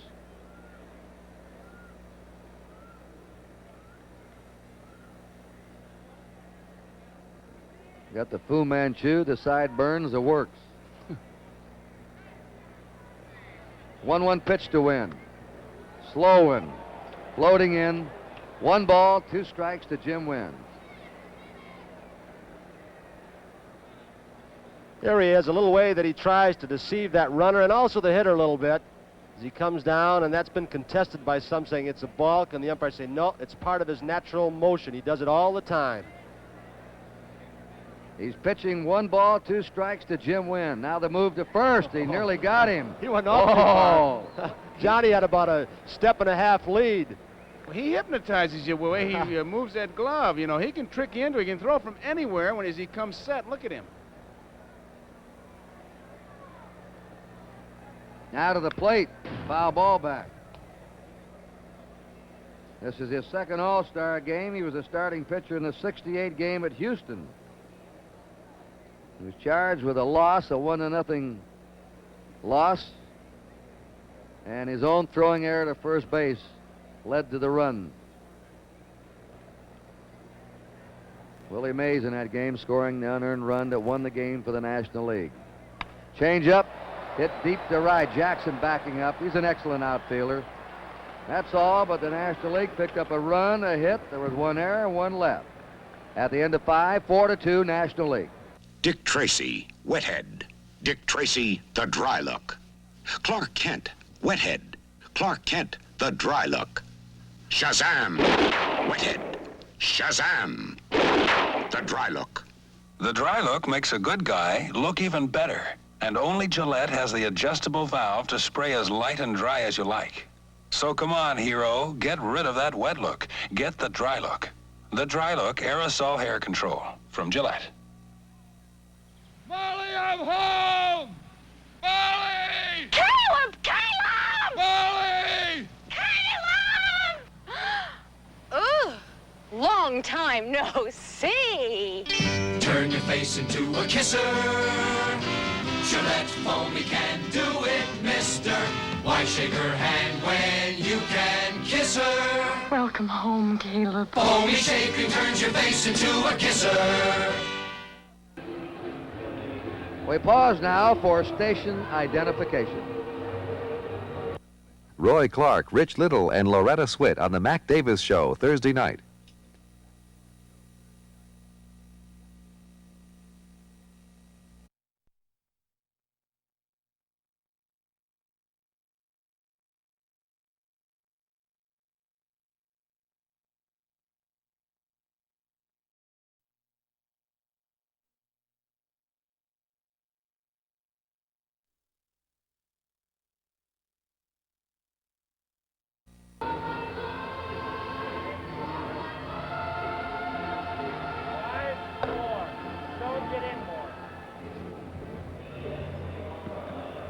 I want you to meet one of our favorite fellows in sports broadcasting, Bob Prince, the colorful voice of the Pittsburgh Pirates.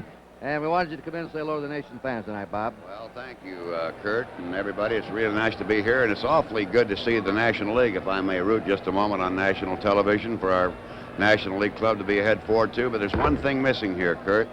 I can't get over the fact that mere mortals now play right field with the loss of Roberto Clemente. I saw Mrs. Clemente. She was at the luncheon, and they dedicated a new ballpark in his name, right?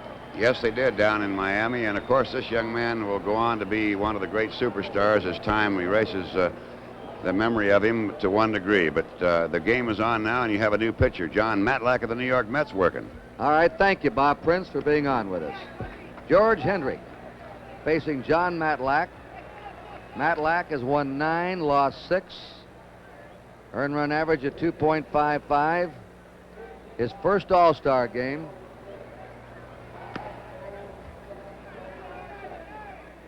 Two balls and a strike.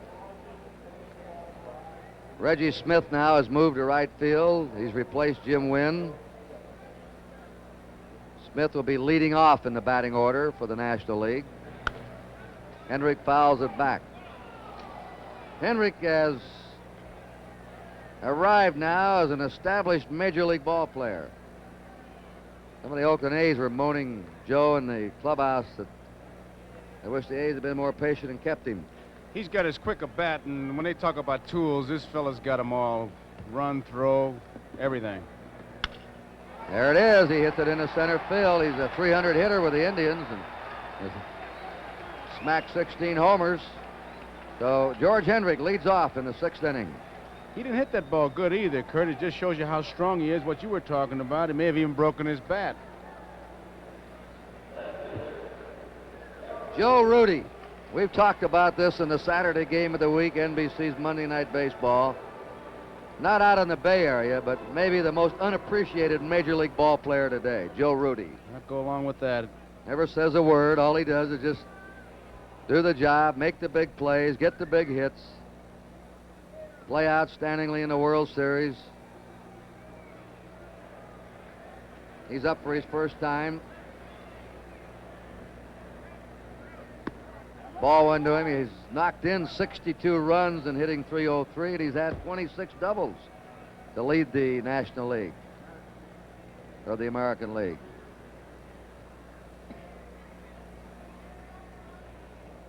Bob, were you disappointed only one Pirate picked in the All-Star team? No, not at all. I think and our fellows responded very beautifully to it, Kurt. They said you don't deserve to be in, you don't get in.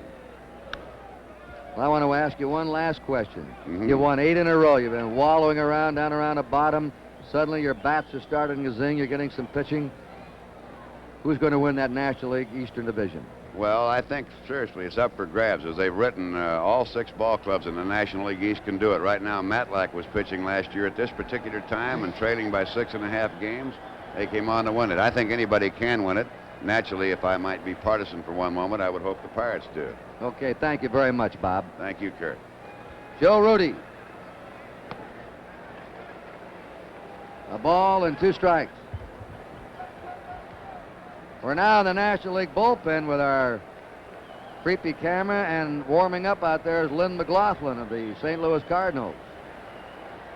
Something's going on in the stands. That's what it looks like in the bullpen if you're out there with behind that camera. Right now we have George Hendrick at first. Nobody out. 1 ball, 2 strikes to Joe Rudy. Foul ball back. You hear a disturbance in the stands, a noise going on. I don't know what's going on, Joe. There's no fight. Oh, I tell you, it's another one of those people that come to the ballpark to be seen, not to see. You know, it's a streaker marked down to $1.98 is all I can tell you. It's ridiculous. It really is. 1 ball, 2 strikes. Hendrick at first. 6th inning, the American League, 2 runs down. Rudy trying to go to right behind the runner, fouls it away. He's got Garvey. There's McLaughlin warming up, the Cardinal pitcher in the National League bullpen, Lynn McLaughlin. But Rudy hits to right field, Kurt, as we all know, with that stance. He's got a big hole between Morgan and Garvey. Garvey, of course, holding Hendricks close at first. They're shifted around to the outfield, too, over to right field.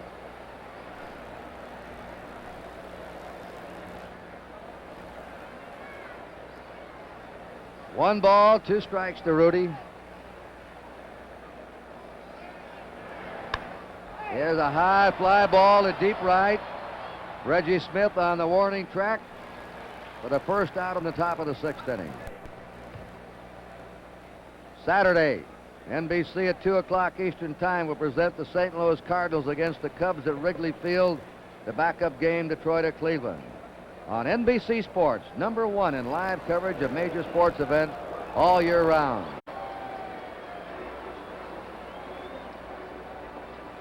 Now young John Matlack, who many regard as perhaps the finest young left-hander in the major league today, faces Brooks Robinson, who's lined to left and popped up. Ball 1-2. Watch Johnny Bench catch. Randy Hundley was really, of the modern era, the first one-handed catcher. Bench followed him. Matlack with an excellent move to first base. He picked Larry Bowa off twice in the midst of Bowa's streak when he had, I believe, 18 consecutive bases. Have finally ushered out the side distraction.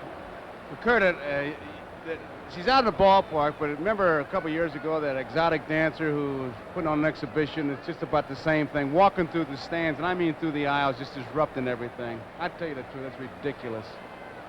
Here's the 2-0 delivery. Foul back by Brooks Robinson. 2-1. Matlack with an excellent fastball. His ball really moves in the strike zone. It will tail away from right-handed hitters, and once in a while he can make it sail on the fist.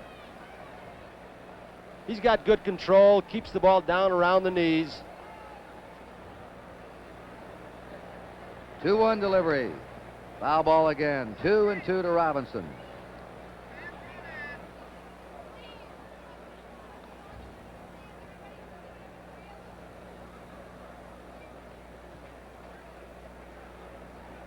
And now our mobile camera, run by a micro relay system, gives you the look from the right field line. We have 2 of these cameras here tonight. And of course, with the advancement in transistorized equipment, we'll move around a lot better than we could 5 years ago with them. Another foul. 2-2. What'll it be 10 years from now? I remember, Joe and Tony, about 10 years ago, we had 3 cameras doing a ball game. It was remarkable to get a close-up. Now here's our second camera, high in Three Rivers Stadium looking down, and the other one in the National League bullpen. The 2-2 delivery. There's a drive in a deep right center. Cedeno room again. 2 outs. George Hendrick holds at first. And Thurman Munson coming up. Munson has doubled and popped up. So far, in my mind, Joe and Kurt, the defense of the National League has been about the standout thing in this ball game. Garvey has made a great play to save a run. Cedeno saved at least 1 run by that catch in right center field. So they've made about 4 good plays. And Joe Morgan made a good stab Right. on the hot smash off the bat of Yastrzemski. 2 outs, Hendrick at first. We're in the top of the 6th inning. Sent your way by NBC. 25 consecutive years of televising the All-Star game and, of course, the World Series this October. Joe, pitchers like Matlack hard to catch the way his ball darts around in the strike zone? Not really, Tony, because he is around that strike zone. It does move, but he's around the plate. Changed up that time. 2 balls and no strikes to Munson. The guys that make it tough are the guys that got you up and down like a yo-yo, and you don't know where it's going. Frank Robinson is on deck, and if he gets a shot, he's going to pinch hit. Frank Robinson. Now 4th on the all-time home run list. And it's 3-0 to Thurman Munson. What do you think, Kurt? They've been turning him loose. You think he's going to hit? Come on. I don't think so. I think they like to give the take on here. Robbie a shot with a couple men on. Taken all the way. Taking ball 4. Frank Robinson now will bat. There's Yogi Berra. He's getting a little anxious. The National League manager, and Joe Garagiola, his old buddy in the Hill in St. Louis. Our fans might recall early in the ball game where we did a little tape with Henry Aaron where he said if he were offered the Atlanta Braves manager's job, he would take it. He also said and further elaborated to the press that he thought Frank Robinson, the man at the plate right now, should have gotten the California Angels manager's job. So there's going to be something stirred up in the press tomorrow, fellas. He was that straightforward, huh, Tony? Yeah, I guess he was. Frank Robinson, speaking of those 3,000 hits, he's not far away either. And he fouls it off the bat handle. Might have broken his bat. Nope. He needs 141 more hits to reach 3,000. And he'd like to go for that goal. He says he'll try and play next year also. He did break his bat. When you talk about the quick bats, you have to have this fellow among the top 3 because he stands right on top of that plate, sometimes his elbow even in the strike zone, and right on top of it. He had some kind of funny comment. He's got the bench broken up on that one. Well, he's led the National League many years in being hit by pitch balls. Then moved to the American League and got hit by the pitch balls. He's led the voting as the most valuable player in the National League. Then went to the American League and won the most valuable player award in the American League. That fastball moving right on the fist. It looked like it might have been a slider, but he really jammed him. The ball almost hit Frank. I don't even know how he got out in front on it and pulled it. He really sawed him off. Tony, I wonder if he was laughing because you played an All-Star game, so you know you get a couple free new bats. He may have wanted to take one of them home for a souvenir. Now he's got to use it. 1 strike to Frank Robinson. 2 down, runners on first and second. American League 2 runs down. There's the bullpen, Lynn McLaughlin warming up. Had an outstanding year for the Cardinals. Messersmith started. Brett pitched 2 innings, and now Matlack. Curve, Fuller, what a curve that was. He really broke that one off. That's the best curve we've seen tonight. That was Uncle Charlie, Kurt. Right off the end of the table. 1 ball, 2 strikes.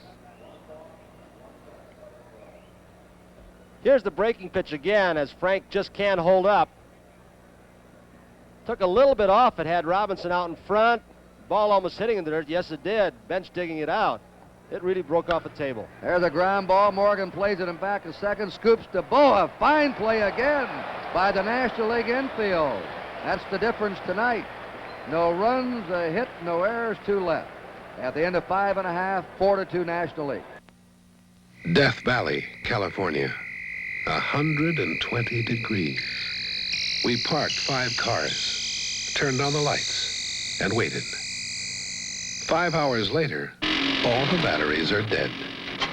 All but one. A Sears Die-Hard.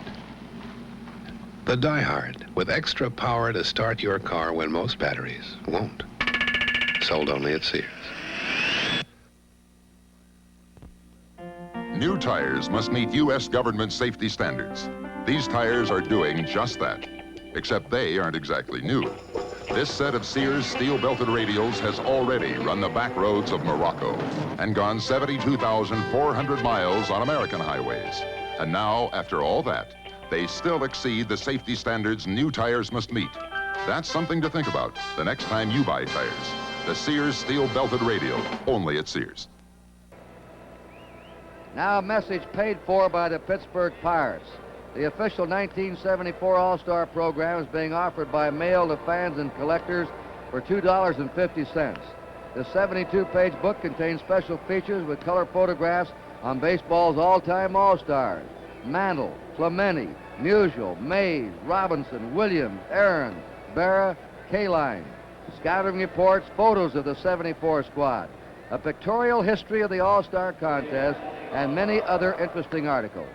Send $2.50 to All-Star Program, Three River Stadium, Pittsburgh, Pennsylvania, 15212. We have a new pitcher now for the American League, Jim Catfish Hunter. 14 wins, 8 losses. Started the season with a quick victory getaway, then went into a mysterious slump and then bounced back. He has a 6-game winning streak now. He's not lost since June 16th when the Yankees beat him. And an earned run average of 2.63. 3 years in a row he's won over 20 games.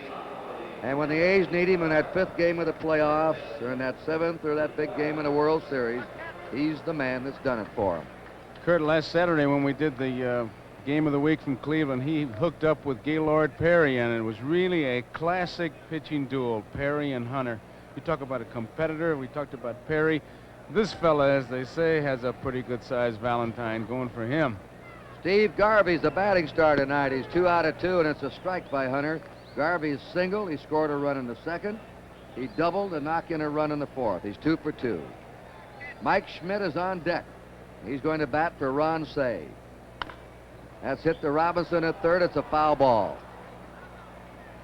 The American League infield remains Robinson at third, Campaneris at short, Rich at second, Yastrzemski at first. The outfield is Rudy in left, Hendrick in center, Jackson in right. That's one of those bats, I believe. You saw it standing at home plate. The bat boy left it there all by itself. I think it's one of those with a hollowed-out tip where you've got a flat top. You know, the reason for that is, Pee Wee Reese was explaining to me, it takes about a half ounce or an ounce weight out of the bat. You can't hit with the end of the bat. Right. And Hunter strikes out the first man. He faces Steve Garvey. Now Mike Schmidt, another right-in man in this game. You fans, his name wasn't on the list. You wrote his name down. And the young third baseman of the Phillies hitting .314, 19 homers, 67 RBI. And we're going to have another pinch hitter. Tony Perez is coming out on deck for the National League. Tony Perez. 4-2, National League ahead. As we always have a busy telecast in these games with players shuttling in and out and pinch hitters, defensive changes, pitcher changes. Ron Say had knocked in 2 runs. He's left the game. Hunter behind 3-0. You know, I asked Jim tonight, I said, there's Sparky Anderson, the third base coach. Hit or take, huh? I said, tell me the true story of that nickname, Catfish. Well, he said, you know who gave me that nickname? Said Mr. Charles Finley. There's a strike. When he signed him, he said, Jim, I got to have a nickname for you. When you're 6 years old, you're missing all day. Foul ball back. You went fishing. Nobody could find you. You came home at 6 o'clock with 2 catfish. Remember that story. Give it back to me, Dennis. When I was 6 years old, I went fishing. I came home with 2 catfish, and that's been his nickname ever since, that his owner, Charlie Finley, gave him. Pretty good nickname, too. And he says, you know, when they introduce me around, they say, here's Jim Hunter, nobody knows me. But when they say Catfish Hunter, everybody knows me. Imagine that. If you don't go to big leagues, you don't get the nickname. Right. An interesting story. You know, he nearly blew his foot off in a hunting accident when he was a teenager. And yet, Charlie Finley went ahead with a bonus and sent him to the Mayo Clinic for some operations on his foot. He'd never played in the minor leagues. And the Catfish said, Mr. Finley, you know, you can have your money back. I'm a damaged piece of goods right now. I nearly blew my foot off. And he said, no, sir, I'm going to get you fixed up. I want your arm. And what a decision he made to back it all up. I wonder if he can fish.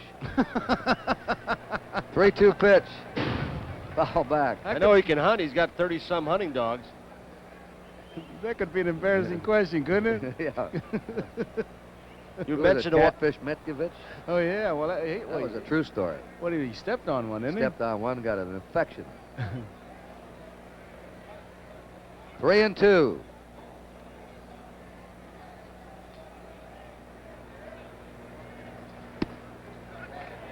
And Hunter's inside. And Mike Schmidt walks in the last of the 6th inning. Now here's Tony Perez batting for Larry Boa. We're going to have some new looks in that National League infield in the top of the 7th that's played so brilliantly so far. Tony Perez, all he does is just roll along every year, knocking in, averaging about 100 RBIs for the Reds. You might recall out at Anaheim, he hit a home run in the 15th inning off Catfish Hunter to win 2-1 for the National League in '67. We've got to keep our eye on Schmidt because he stole 14 bases during the course of the year. Hunter has a good move. He's an excellent athlete, fields his position, and he's quick to first base. A 1-1 count to Tony Perez. Ralph Garr's on deck. I'd like to have a manager say about me what they say about Perez. There's Ralph Garr. They say that Perez can drive in the big run from any place in the ballpark.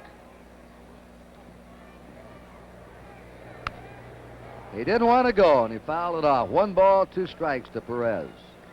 You joined us late. The National League scored a run in the second.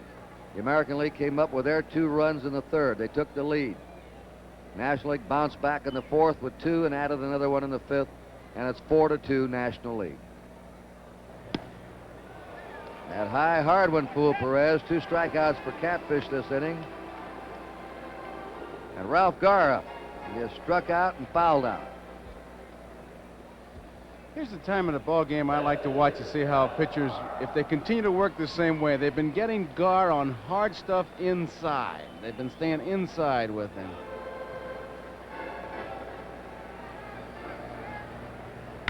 Garr, oh, a great stop by Yastrzemski to rob Garr of a double.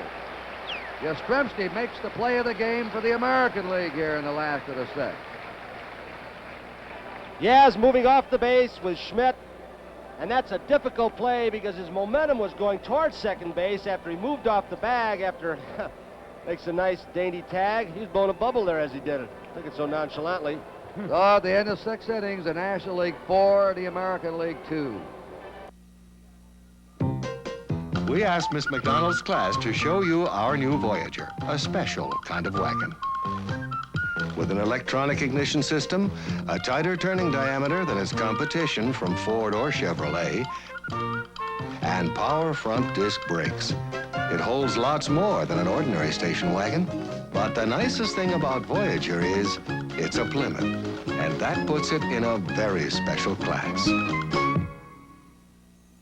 On December 5th, 1973, at a rifle range outside Los Angeles, a high-powered .30 caliber rifle was fired at a distance of 40 yards to try and open this master padlock.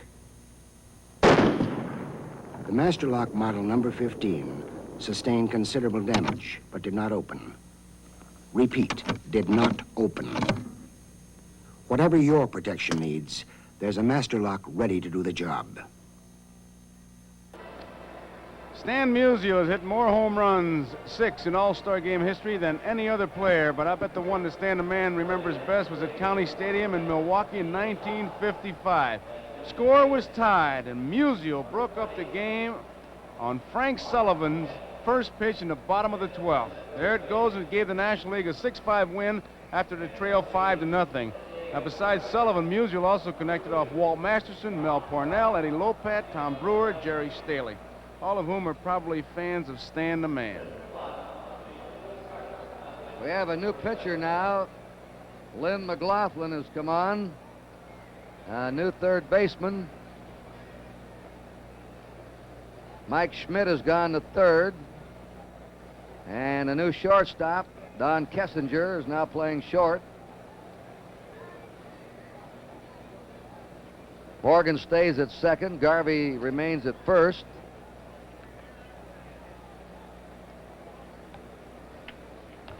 New left fielder, Johnny Grubb, San Diego Padres. Cedeno remains in center, and Reggie Smith stays in right. The National League figured that maybe their bench team was stronger than their starting team. How much depth they had through their squad. I think they've got more defense on their bench now in the ballgame, and also more speed than that starting lineup, and better throwing arms in the outfield. Lynn McLaughlin has won 12 and lost 6 for the Cardinals. He misses with the ball. He's facing Bobby Grich, who singled in his one time up. Grich, Campaneris, and Jackson, the top of the order for the American League in the 7th. They're trailing by 2. Ball 2 to Grich. McLaughlin, in his 7th pro season, began in the Red Sox organization in '68. That ball's hit the third baseman Schmidt. An easy play for him. 1 down.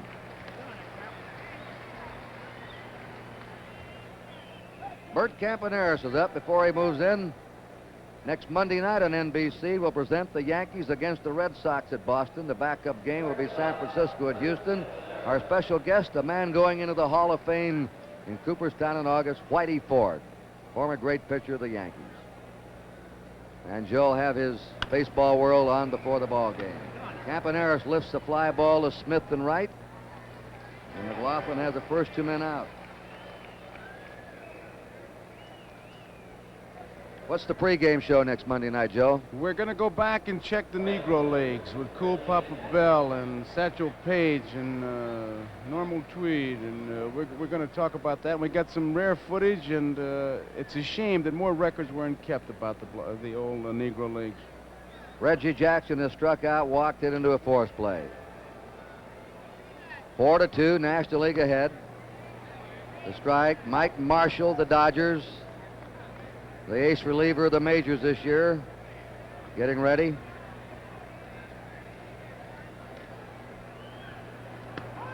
That's a strike. Might add, Kurt, to save me some letter writing, that's what Satchel Paige calls them. They're not the black leagues, they're with the Negro leagues. That's right.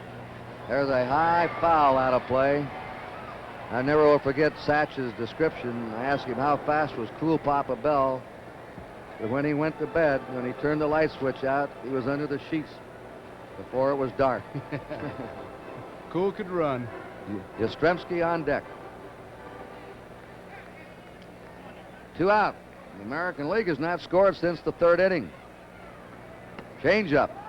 Outside 2-2. McLaughlin suddenly arrived this year with the Cardinals, Tony. For those who have never seen McLaughlin pitch, he'll remind you a little of Bobby Gibson. He wants that ball, he wants the sign, he wants to charge that hitter, he throws strikes, he's got a good fastball. There it was. That was it. 3-2 now to Jackson. He was traded to St. Louis by Boston with John Curtis and Mike Garman for Reggie Cleveland, Diego Segui, and Terry Hughes last December. 2 down, nobody on, 3-2 to Jackson. He got him on a curveball. Jackson is caught looking. 3 up and 3 down for the Americans.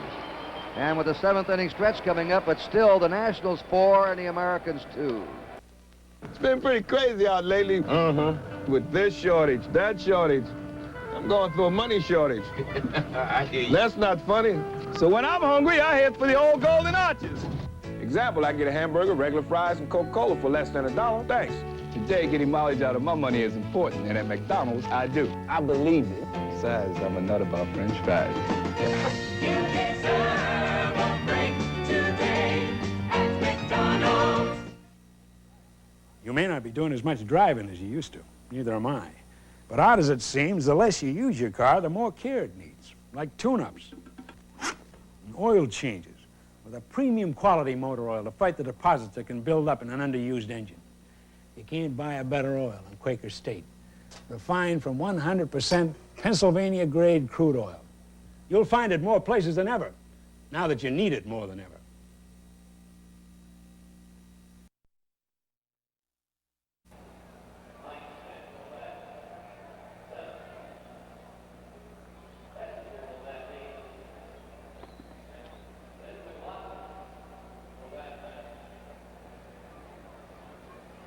In 1972, 62, en route to his major league record of 104 stolen bases, Maury Wills, there he is with Jim Simpson in our radio booth. He stopped off at D.C. Stadium in Washington for the first All-Star game played that year and stole it too. Maury didn't get in the game until the 6th inning when it was still scoreless.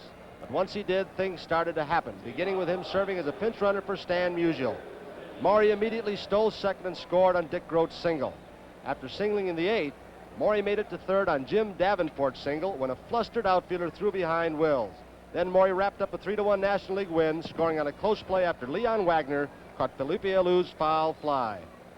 A dazzling performance by Maury Wills, who may not have been the fastest man ever to run the bases, but certainly was the smartest and the best. Now we're in the last of the 7th inning, and Reggie Smith hitting in the leadoff position. The National League orders up. This is his first time up in the game. John Grubb, who went in defensively, is going to bat 5th, Kessinger 8th, and McLaughlin 9th. Reggie enjoying an outstanding year with the Cardinals. Been up among the leaders all year.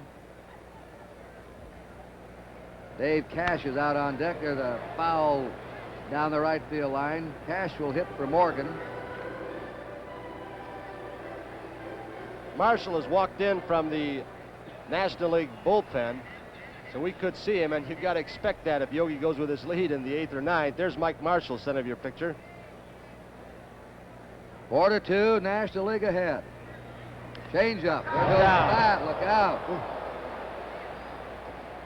The ball hit right on the top of the National League dugout as it slipped out of the hands of Reggie Smith and wrapped around the shoulder of that lady sitting there with her hand in front of her face.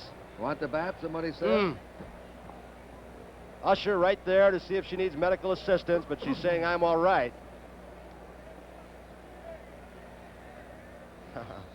She's Nice not going to smile. leave. She's not going to leave this game. Yes, sir. Well, it turned out well. It turned out well. Reggie over at the dugout now looking over the top, waving to her, asking if she's all right, pointing to her. They have a souvenir of the All-Star game. He let him keep the bat.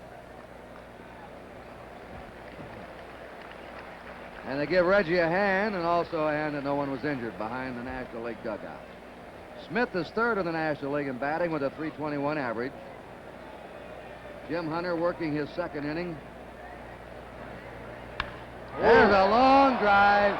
Going, and gone. Jackson didn't even move in right field, just looked up. That ball was really tagged by Reggie Smith, the first homer of the game.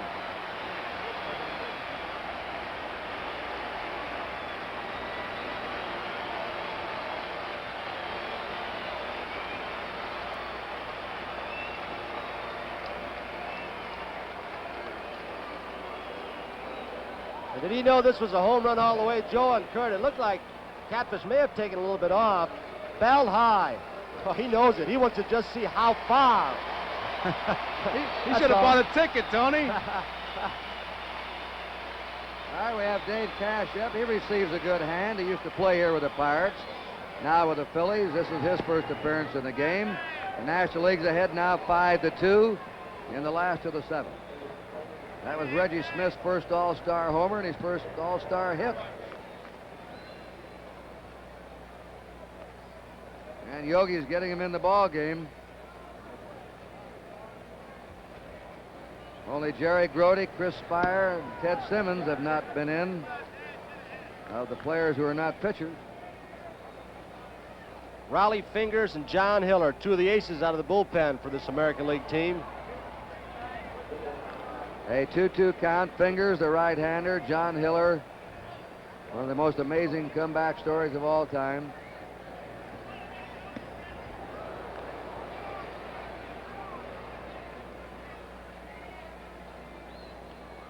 There's Reggie, who just blasted that long home run to right field. 3-2 count to Dave Cash. Foul back. Gaylord Perry started. Pitched 3 innings, 3 hits and a run. Tiant pitched 2 innings, gave up 4 hits and 3 runs. Hunter now has pitched an inning, given up 1 hit and 1 run. Fly ball out to center fielder George Hendrick. 1 away in the last of the 7th inning. Cesar Cedeno is the next batter. Sellout crowd of over 50,000 tonight. It rained most of the day here in Pittsburgh, and this game is being televised in Pittsburgh.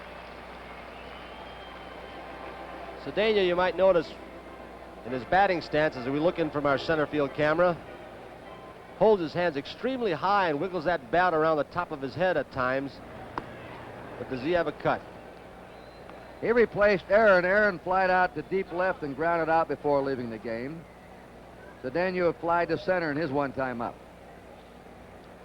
I think he's swinging a little bit harder than the past, going more for power than average, and that shows in those stats. Well, 299 is not bad. He's also using a power bat, Tony. That handle is very thin, but look at the thickness of that barrel. It's a big barrel, very thin handle.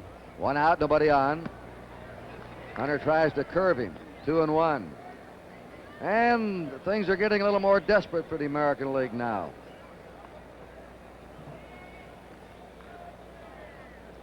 They're behind 3 runs. They've been completely dominated in recent years in this game by the National League. And yet the Oakland A's have won the last 2 World Series of the American League.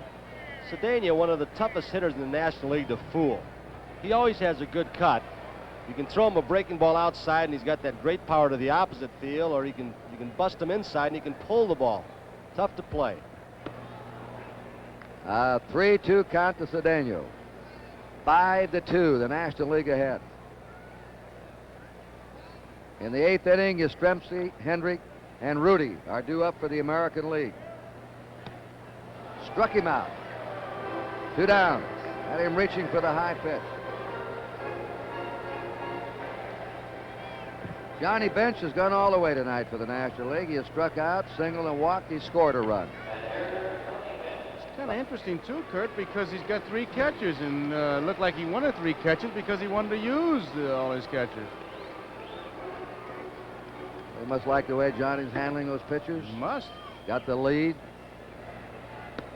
The strike. 2 out, bases empty. John Grubb on deck, fine young hitter of the San Diego Padres. A natural smooth swing. 1 ball, 1 strike.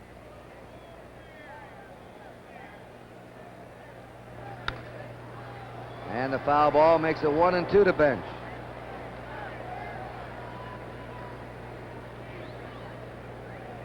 Sparky Anderson.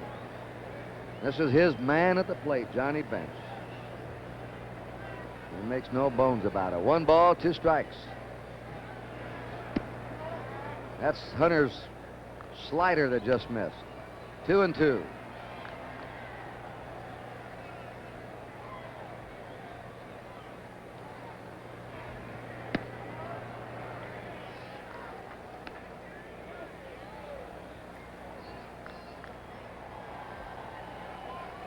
Three balls, 2 strikes. That's a base hit in the left field by Bench. His 2nd hit, his 3rd time in a row he's been on base. And here's a young fella, is Berra, out in front right now by 3. A sophomore in the National League, John Grubb, with a .300 batting average. Last year he hit .311 as a rookie. Players talk about him. He has that natural swing. He's just a natural-born hitter. Padres keep signing players like this. They'll be up in there another 2 or 3 years. 1 ball, no strikes. Speaking of up in there, it's amazing, Joe and Tony, how the races are almost identical at this stage last year at the All-Star game. Grubb pops it up. Campaneris waiting. And the side's retired. 1 run for the National League, 2 hits. They left 1. We've gone 7 innings, and it's 5-2 National League. Now, Tom and Bob had a heavy mission taking me and Mary Jean and her big sister fishing in a Plymouth Gold Duster. Now, these vinyl seats got a leather-like feel. It's a nice soft carpet to rest your creel. White walls, wheel covers, and some special trim. This vinyl roof's the part that's best. No extra charge when you buy all the rest, and you're going to get miles and miles from a gallon of gas. Gold Duster, one of 8 great small car buys from Plymouth.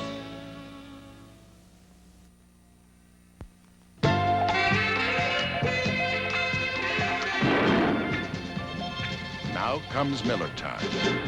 Suddenly, you're the 3 best sailors on the water, and that calls for a round of the best-tasting beer you can find. Miller High Life, America's quality beer since 1855. If you've got the time, we've got the beer. Miller Beer. We pause now for station identification. Roy Clark, Rich Little, and Loretta Swit on the Mac Davis Show, Thursday night.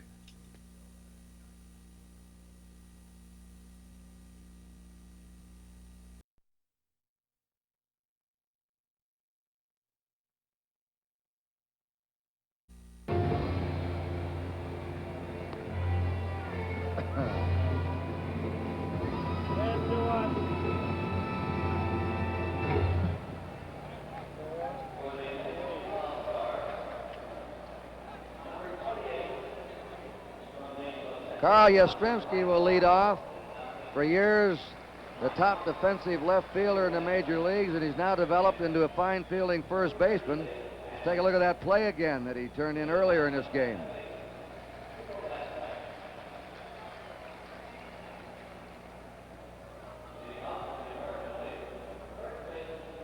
That was Mike Schmidt on first base. Yaz was holding him on, and he stole a base hit, a possible double. Schmidt might have scored on the ball hit down that line.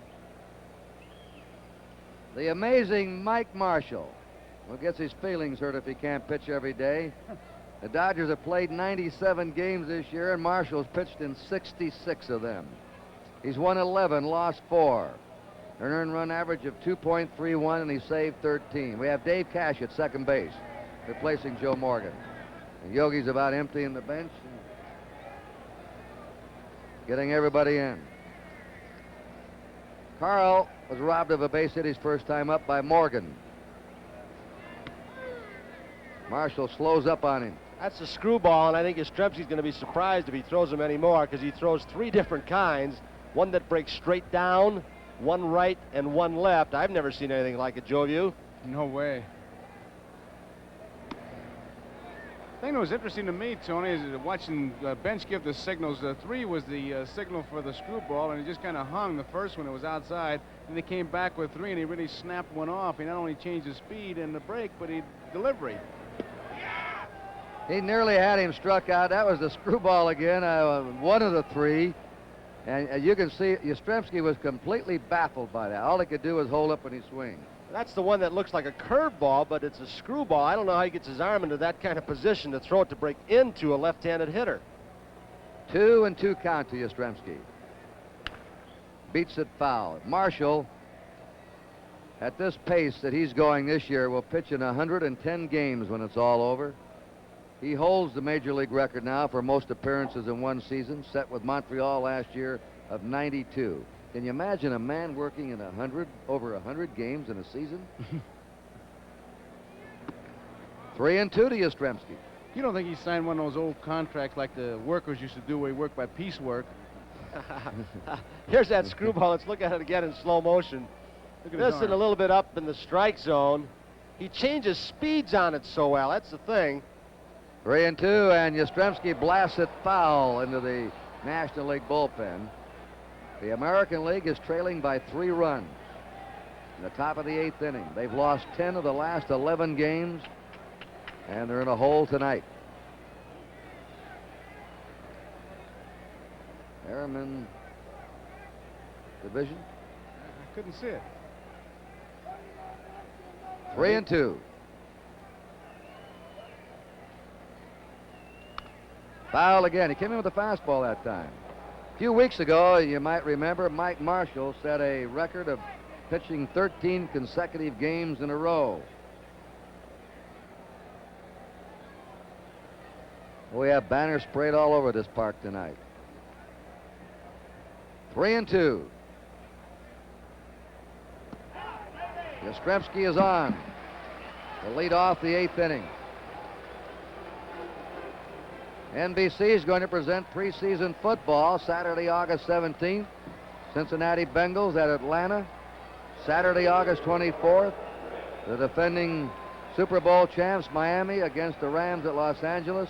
And Thursday, September 5th, Pittsburgh at Dallas. Preseason pro football on NBC. #1 in live coverage of major sports events all year round. George Hendrick's been up one time and he's singled. And it's a ball to him. John Brody will join our NBC telecasting crew, working with Jim Simpson. And Don Meredith will be working in Los Angeles and in Dallas with L.D. Regattas and me. We welcome Don and John to NBC. Kurt, you mentioned Marshall's 13-game streak, and he told me before the ballgame there was not one game there where he was not used the way they usually use him in a close game. Walter Alston never tried to just keep the streak going, and he said, I could have pitched in the 14th if I had to in 15th. But the 14th, we got way behind, and they didn't need me. Now, he's just walked Yastrzemski, and now he's 2-0 to Henrik. Foul ball. Joe Rudy's on deck. Oddly enough, he's been wild with his fastball. His breaking stuff he's been able to get over. There you get a good shot at Rudy. The screwball really doesn't matter whether you have a right-hander or left-hander to send up against him, but the only two left-handed batters the American League has left in their dugout are Darrell Porter, a young catcher, and John Mayberry of the Kansas City Royals, available for pinch hitting duty. That's a foul ball off his bat handle. 2-2 count. Most screwballs, like Marshall with his screwball, if he throws the one, it's, let's call it the standard one, to a right-hand hitter would break inside. And Kurt, that's what Harry Brackeen did to Ted Williams so well in the '46 World Series.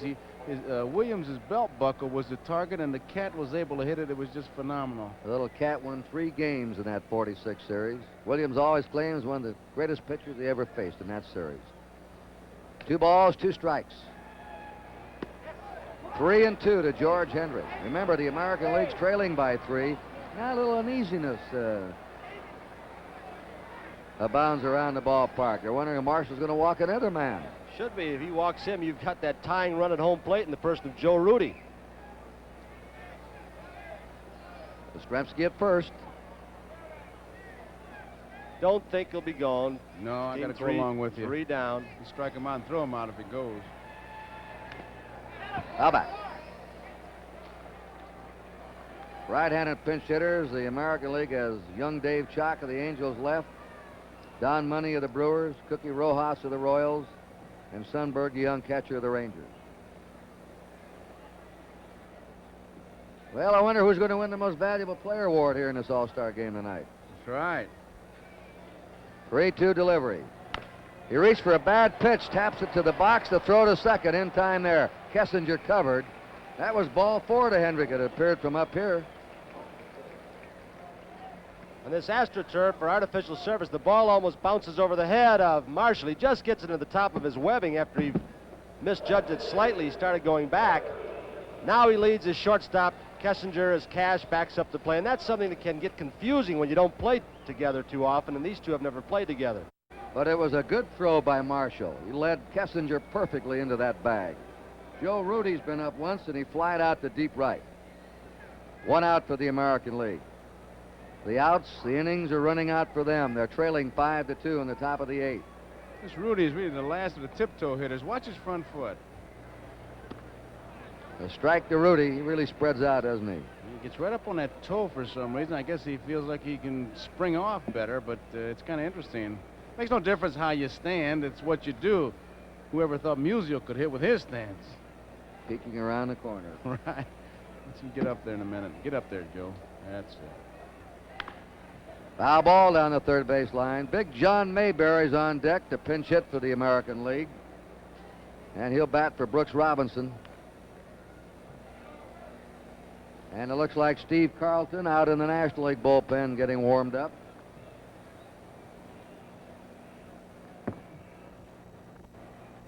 Nice guy to face in the late innings. Oh. 0-2, Mike Marshall. One of the intellects of Major League Baseball. Made a special study of muscles, tendons. When you ask him about it, he says, I can't even explain it. You guys aren't smart enough. He thinks a lot like Johnny Sain, the pitching coach of the White Sox, feels you have to throw a lot. Says if you don't, your muscles atrophy. So you got to keep out there stretching those muscles. 1 ball, 2 strikes to Rudy. 1 out, George Hendrick at first.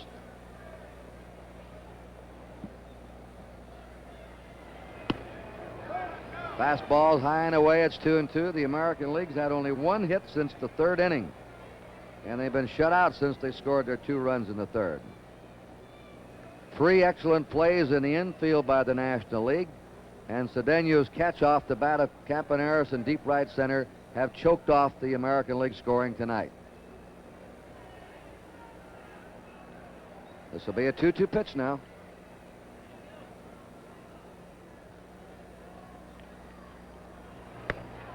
Struck him out on a fastball.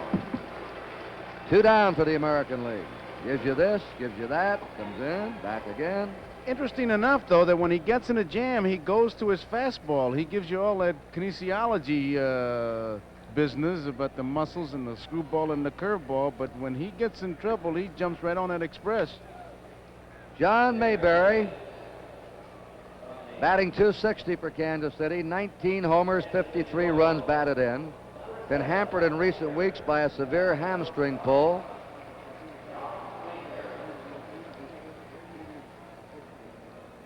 And if he gets that wood on, he could hit one in the upper deck here, any upper deck, anywhere. They're deep and toward right for him, and Reggie Smith is in the right field corner. Ball one. Brings to mind that great Paul Richards line. Hit a home run in any park in America, including Yellowstone. Yeah, Jack Anderson, the superintendent of Yellowstone Park, always liked that one. 1 ball, no strikes. He was trying 1-1. We pause briefly for station identification. This is the NBC television network.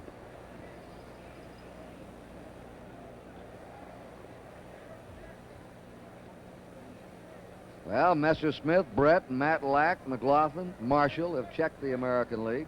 Dave Cash playing short right field. Kessinger looks like the roamer, or Kissinger. That was either one of his breaking pitches or screwball. There's Cash out in shallow right. It's Kurt Gowdy, Tony Kubek, Joe Garagiola. We hope you've enjoyed tonight's All-Star game from Three River Stadium in Pittsburgh. We're in the top of the 8th inning, 5-2 National League. He hits it down to first baseman Garvey. Easy play, and the American League has 3 outs left in this game. No runs, no hits, no errors, 1 left. Last of the 8th coming up, 5-2 National League. To get the most mileage from a new set of tires, you treat them right from the start. We didn't do that. Before this set of Sears steel-belted radials ran roads like this, they ran Morocco. Before they ran high-speed expressway, they ran blistering hot desert. Before the rain-slick highway and stop-and-go traffic, roads with guts of pure granite. Over 1,000 miles on some of the toughest road in the world. We punished them the way you never would. Then we put the same set of tires on the highway to see what they had left. Thanks to a combination of radial design and 2 tough steel belts, they're still going strong. 72,400 miles later. The Sears steel-belted radial. It can take a lot and still go a long, long way. Radial design. 2 steel belts. The Sears steel-belted radial. Only at Sears. Well, there's my man Yogi Berra, and I just had to ask him about his feelings of being a manager in the All-Star game. Did he ever think it was possible? Yogi, did you ever think when we were kids you'd be here managing an All-Star team? No, Joe, I never dreamed I'd be a manager in an All-Star game, and I never dreamed there'd be a broadcaster. When you're managing this club, do you think about any of the teams we had as kids? Oh, I sure do. We always had the biggest guys, you know, Joe. We picked, and Pucci, you know, he was our biggest guy, played first base, and the fattest guy was you. You were catching. Oh, nice going, Yogi, nice going. It's a big thrill, and good luck to you. Well, thank you very much, Joe. 2 boyhood buddies who grew up together, played baseball as youngsters on the hill in St. Louis. There's one of them, Yogi Berra, and the other one sitting here to my left, Joe Garagiola. Kurt, was it like that in your neighborhood? I know it was in Tony's, that the fattest kid was always the catcher? Yeah, it wasn't mine. Well, when it warmed up in July and we got him out there, that's right. Nobody wanted to catch. Always the fat kid. I was always the catcher. Raleigh Fingers is now on for the American League. At third base is Dave Chalk. He's the first rookie in this game tonight for the California Angels. He'll be hitting 9th, and Fingers will be batting 7th in the American League lineup. Steve Garvey has gone all the way. He has singled, doubled, and struck out. He's knocked in a run, and he scored a run. 5 runs, 9 hits for the National League, 2 runs, 4 hits for the American League. The National League has sparkled in pitching and defense. And they've out-hit them, more than doubled. Well, you'd have to say they've dominated every phase of the game tonight. 1 ball, 1 strike.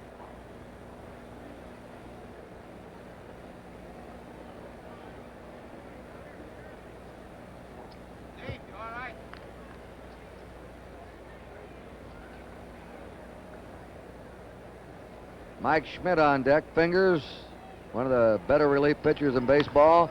Here's a drive hit deep into the left field corner. Rudy racing hard. Oh. Hey, what a grab by Joe Rudy.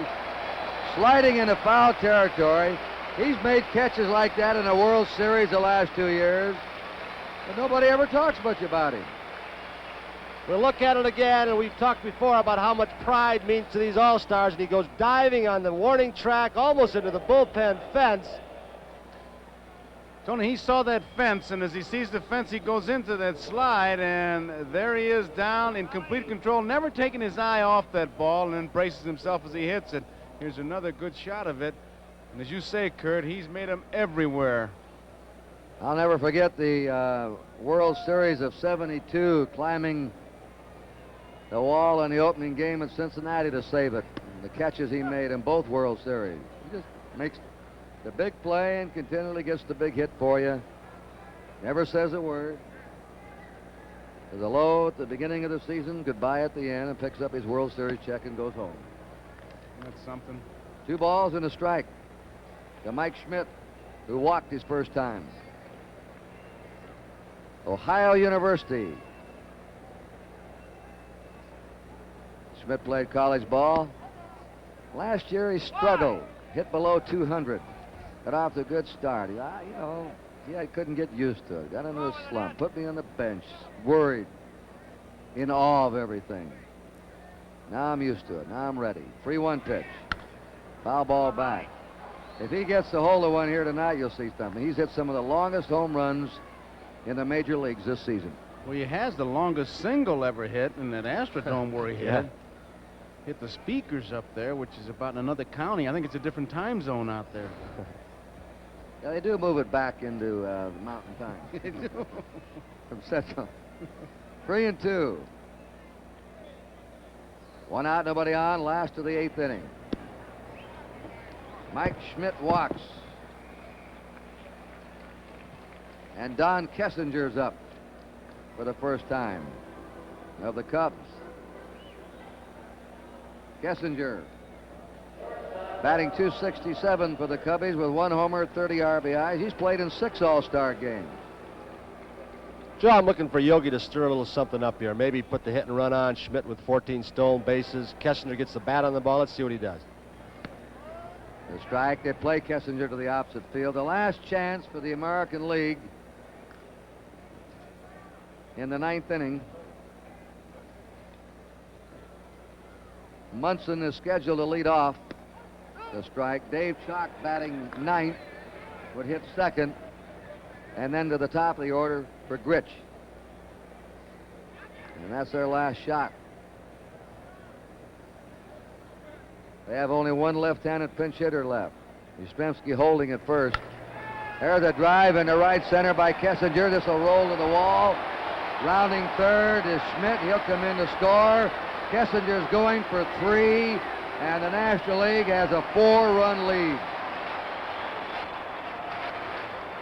That was a curveball he laid in there. Looked like he threw good fastballs, got 2 strikes on him, and then gave him one of those nice room service curveballs where you pick up the phone and say, please give me a curveball about belt high, and Fingers did, and Kessinger hit it. Room service with Sterling Silver. Oh, man, it was right there. He couldn't have. It was just perfect for him to hit, and he plugged the gap. 6-2 now, National League.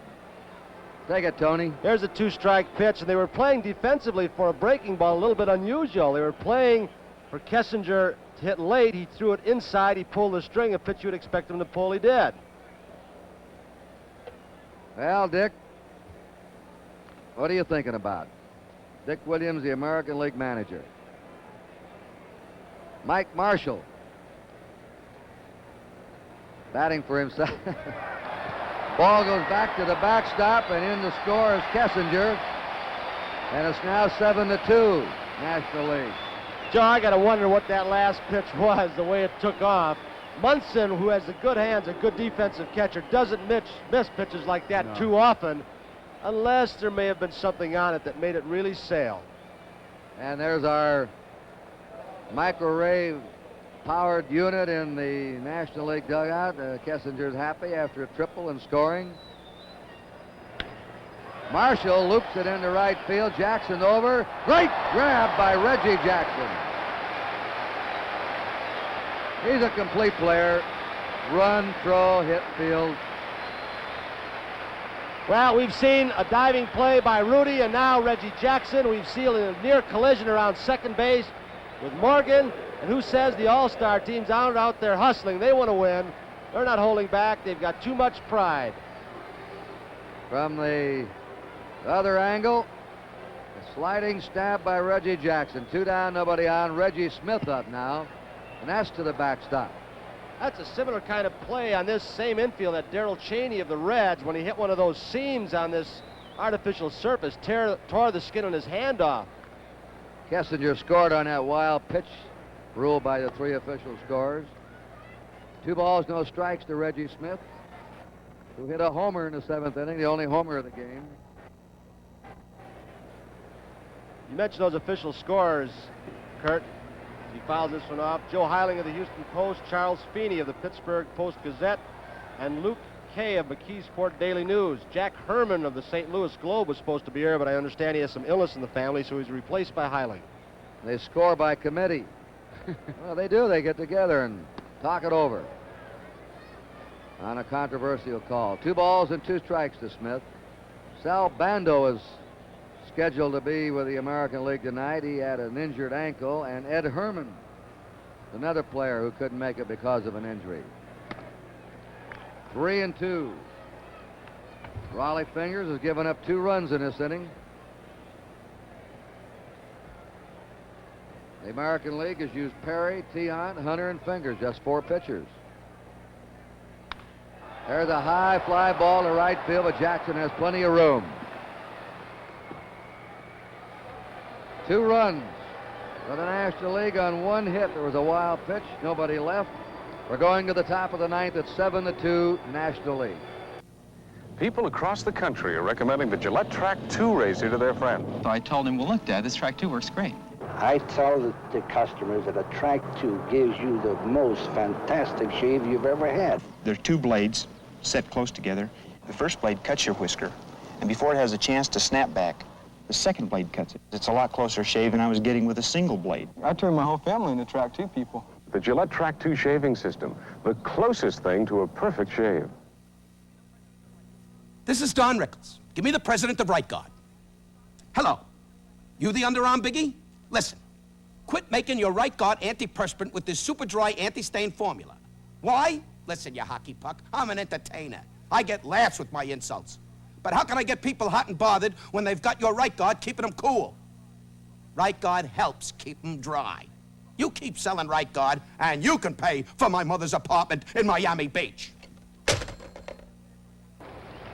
Here's a message from Major League Baseball, cooperating with the Federal Energy Office in a voluntary energy conservation program. This country's facing an energy shortage. We know baseball's loyal fans want to conserve electricity and gasoline in every way they can. So turn down that air conditioner. Turn off all unnecessary lights and appliances. Baseball thanks you for your conservation efforts. This message from the Office of Energy Conservation, Federal Energy Office, furnished to the public service by Major League Baseball. Jerry Grody now has replaced Johnny Bench. Behind the plate, it's Marshall and Grody, the National League battery. Thurman Munson has caught the entire game for the American League. He's leading off in the 9th.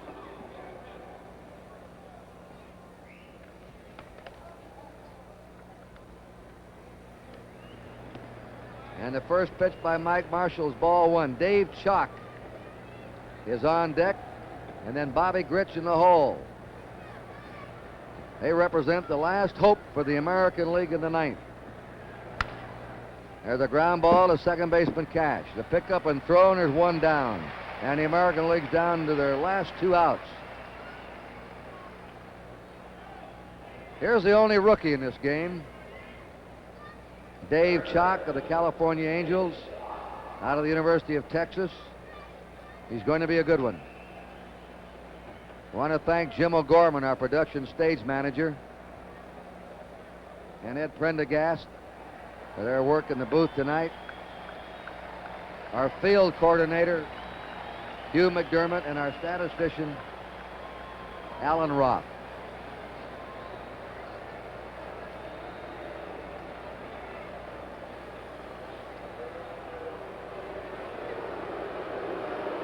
Now we got to fan off the field and get on here in the ninth inning.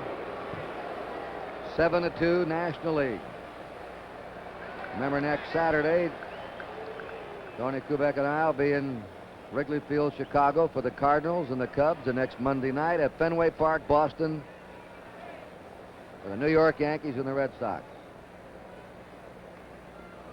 And our Monday night game, Joe Garrow Joel, as Baseball World looks at the legends and lore of the Negro Leagues with Cool Papa Bell and Satchel Paige.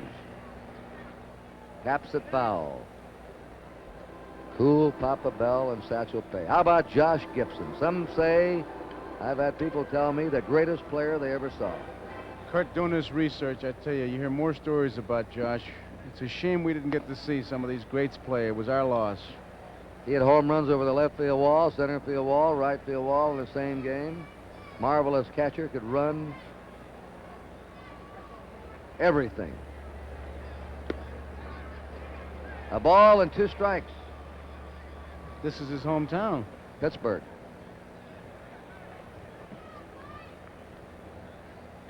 What was that? Homestead Grays? Homestead Grays, that's right. 1 ball, 2 strikes, 1 out here in the ninth inning. The National League ahead by 5. Mike Marshall pitched the 8, walked a man, and put the next 3 men down.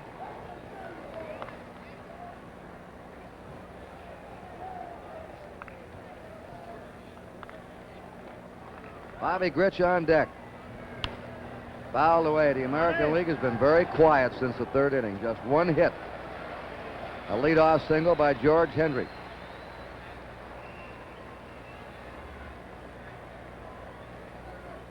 Check that, 2 hits. Grich had a single in the 5th. They've had 3 singles and a double tonight off National League pitching. And Chuck strikes out. 1 out left now for the American League. And Bobby Grich is up. He is singled and grounded out. Nothing happens to change this picture. A special committee instead of writers and broadcasters and waiting for a long discussion. Steve Garvey has been selected as the most valuable player in this game. The first baseman. He's gone all the way for the Dodgers. For the National League tonight. Here it is, right to Garvey, the most valuable player. He's got the ball. 3 up and 3 down. The National League has won its 11th game of the last 12. Their 3rd win in a row. The winning pitcher was Ken Brett. The losing pitcher was Louis Tiant. We're going to see Steve Garvey receive the MVP trophy of tonight's game. So we'll be back. The final score. The National League, 7 runs, 10 hits, 1 error. The American League, 2 runs, 4 hits. Freedom. Financial freedom. Freedom to live the way you want. Freedom to educate your children the way you want. Freedom to retire the way you want. Financial freedom. It doesn't come easy. But you don't have to go it alone. Merrill Lynch wants to help you fight for it. Merrill Lynch wants to help you fight for your financial freedom. By reaching out to see things differently, man's genius is now helping to free him from his earthly home. Another result of that reaching out, the amazing electronic devices like this one, designed for Quasar Color TV. It's part of our continuing improvement in 100% solid-state design, where solid-state devices contribute to your confidence in the set you buy. Reach out for Quasar.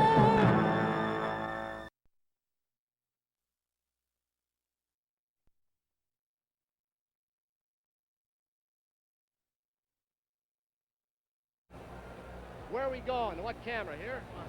Yeah. All right, with me on the field, Baseball Commissioner Bowie Q and the man who won the MVP trophy for this All-Star game of 1974, Steve Garvey. Mr. Commissioner, you have the honor. This trophy is emblematic of the most valuable player in the 74 All-Star game, the 45th All-Star game. It goes to Steve Garvey for outstanding offensive and defensive play in this game. You clearly earned it, and on behalf of professional baseball, I congratulate you. And by golly, the fans certainly were smart when they wrote you in and made you the first baseman on this team. Thank you very much, Mr. Kuhn. That is something, a write-in candidate. You weren't even expected to show up for the ball game. You were so sick for a while, Steve, and here you play the entire thing. You take a hit away from Yastrzemski in the 5th, save a couple runs, a possible rally, and that's quite a tribute to this man right here for playing that entire ball game, Commissioner. I'd say so. I repeat, it makes the fans look like the most sagacious people around. That's what we think they are.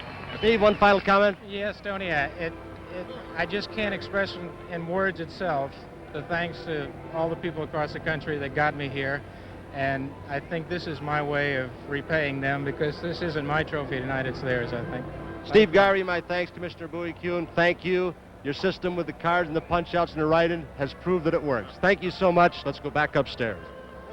Again, the final score, the National League 7, the American League 2. In a moment, we'll continue to review the action of tonight's game.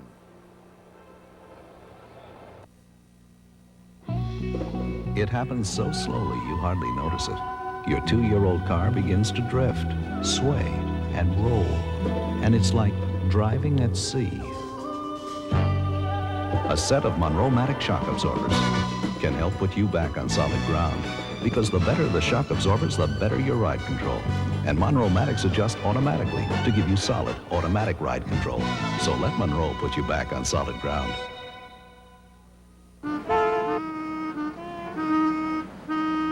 Don't tell me you told me. I told you. Well, don't tell me you told me. I told you. Put antifreeze in the car or you could boil the engine. Well, don't tell me you told me. We'll tell you. A 50-50 mix of Prestone 2 winter-summer formula and water fights boil over because it helps your cooling system handle heat better. I told you. If you can't trust Prestone, who can you trust? Many of nature's most fascinating creatures are in danger of vanishing from the face of the earth. To remind people about our vanishing wildlife, we've preserved several species on stamps. Stamps like this have always made stamp collecting fun. New and different stamps come out every few weeks at your post office, the place to discover the fun of stamp collecting.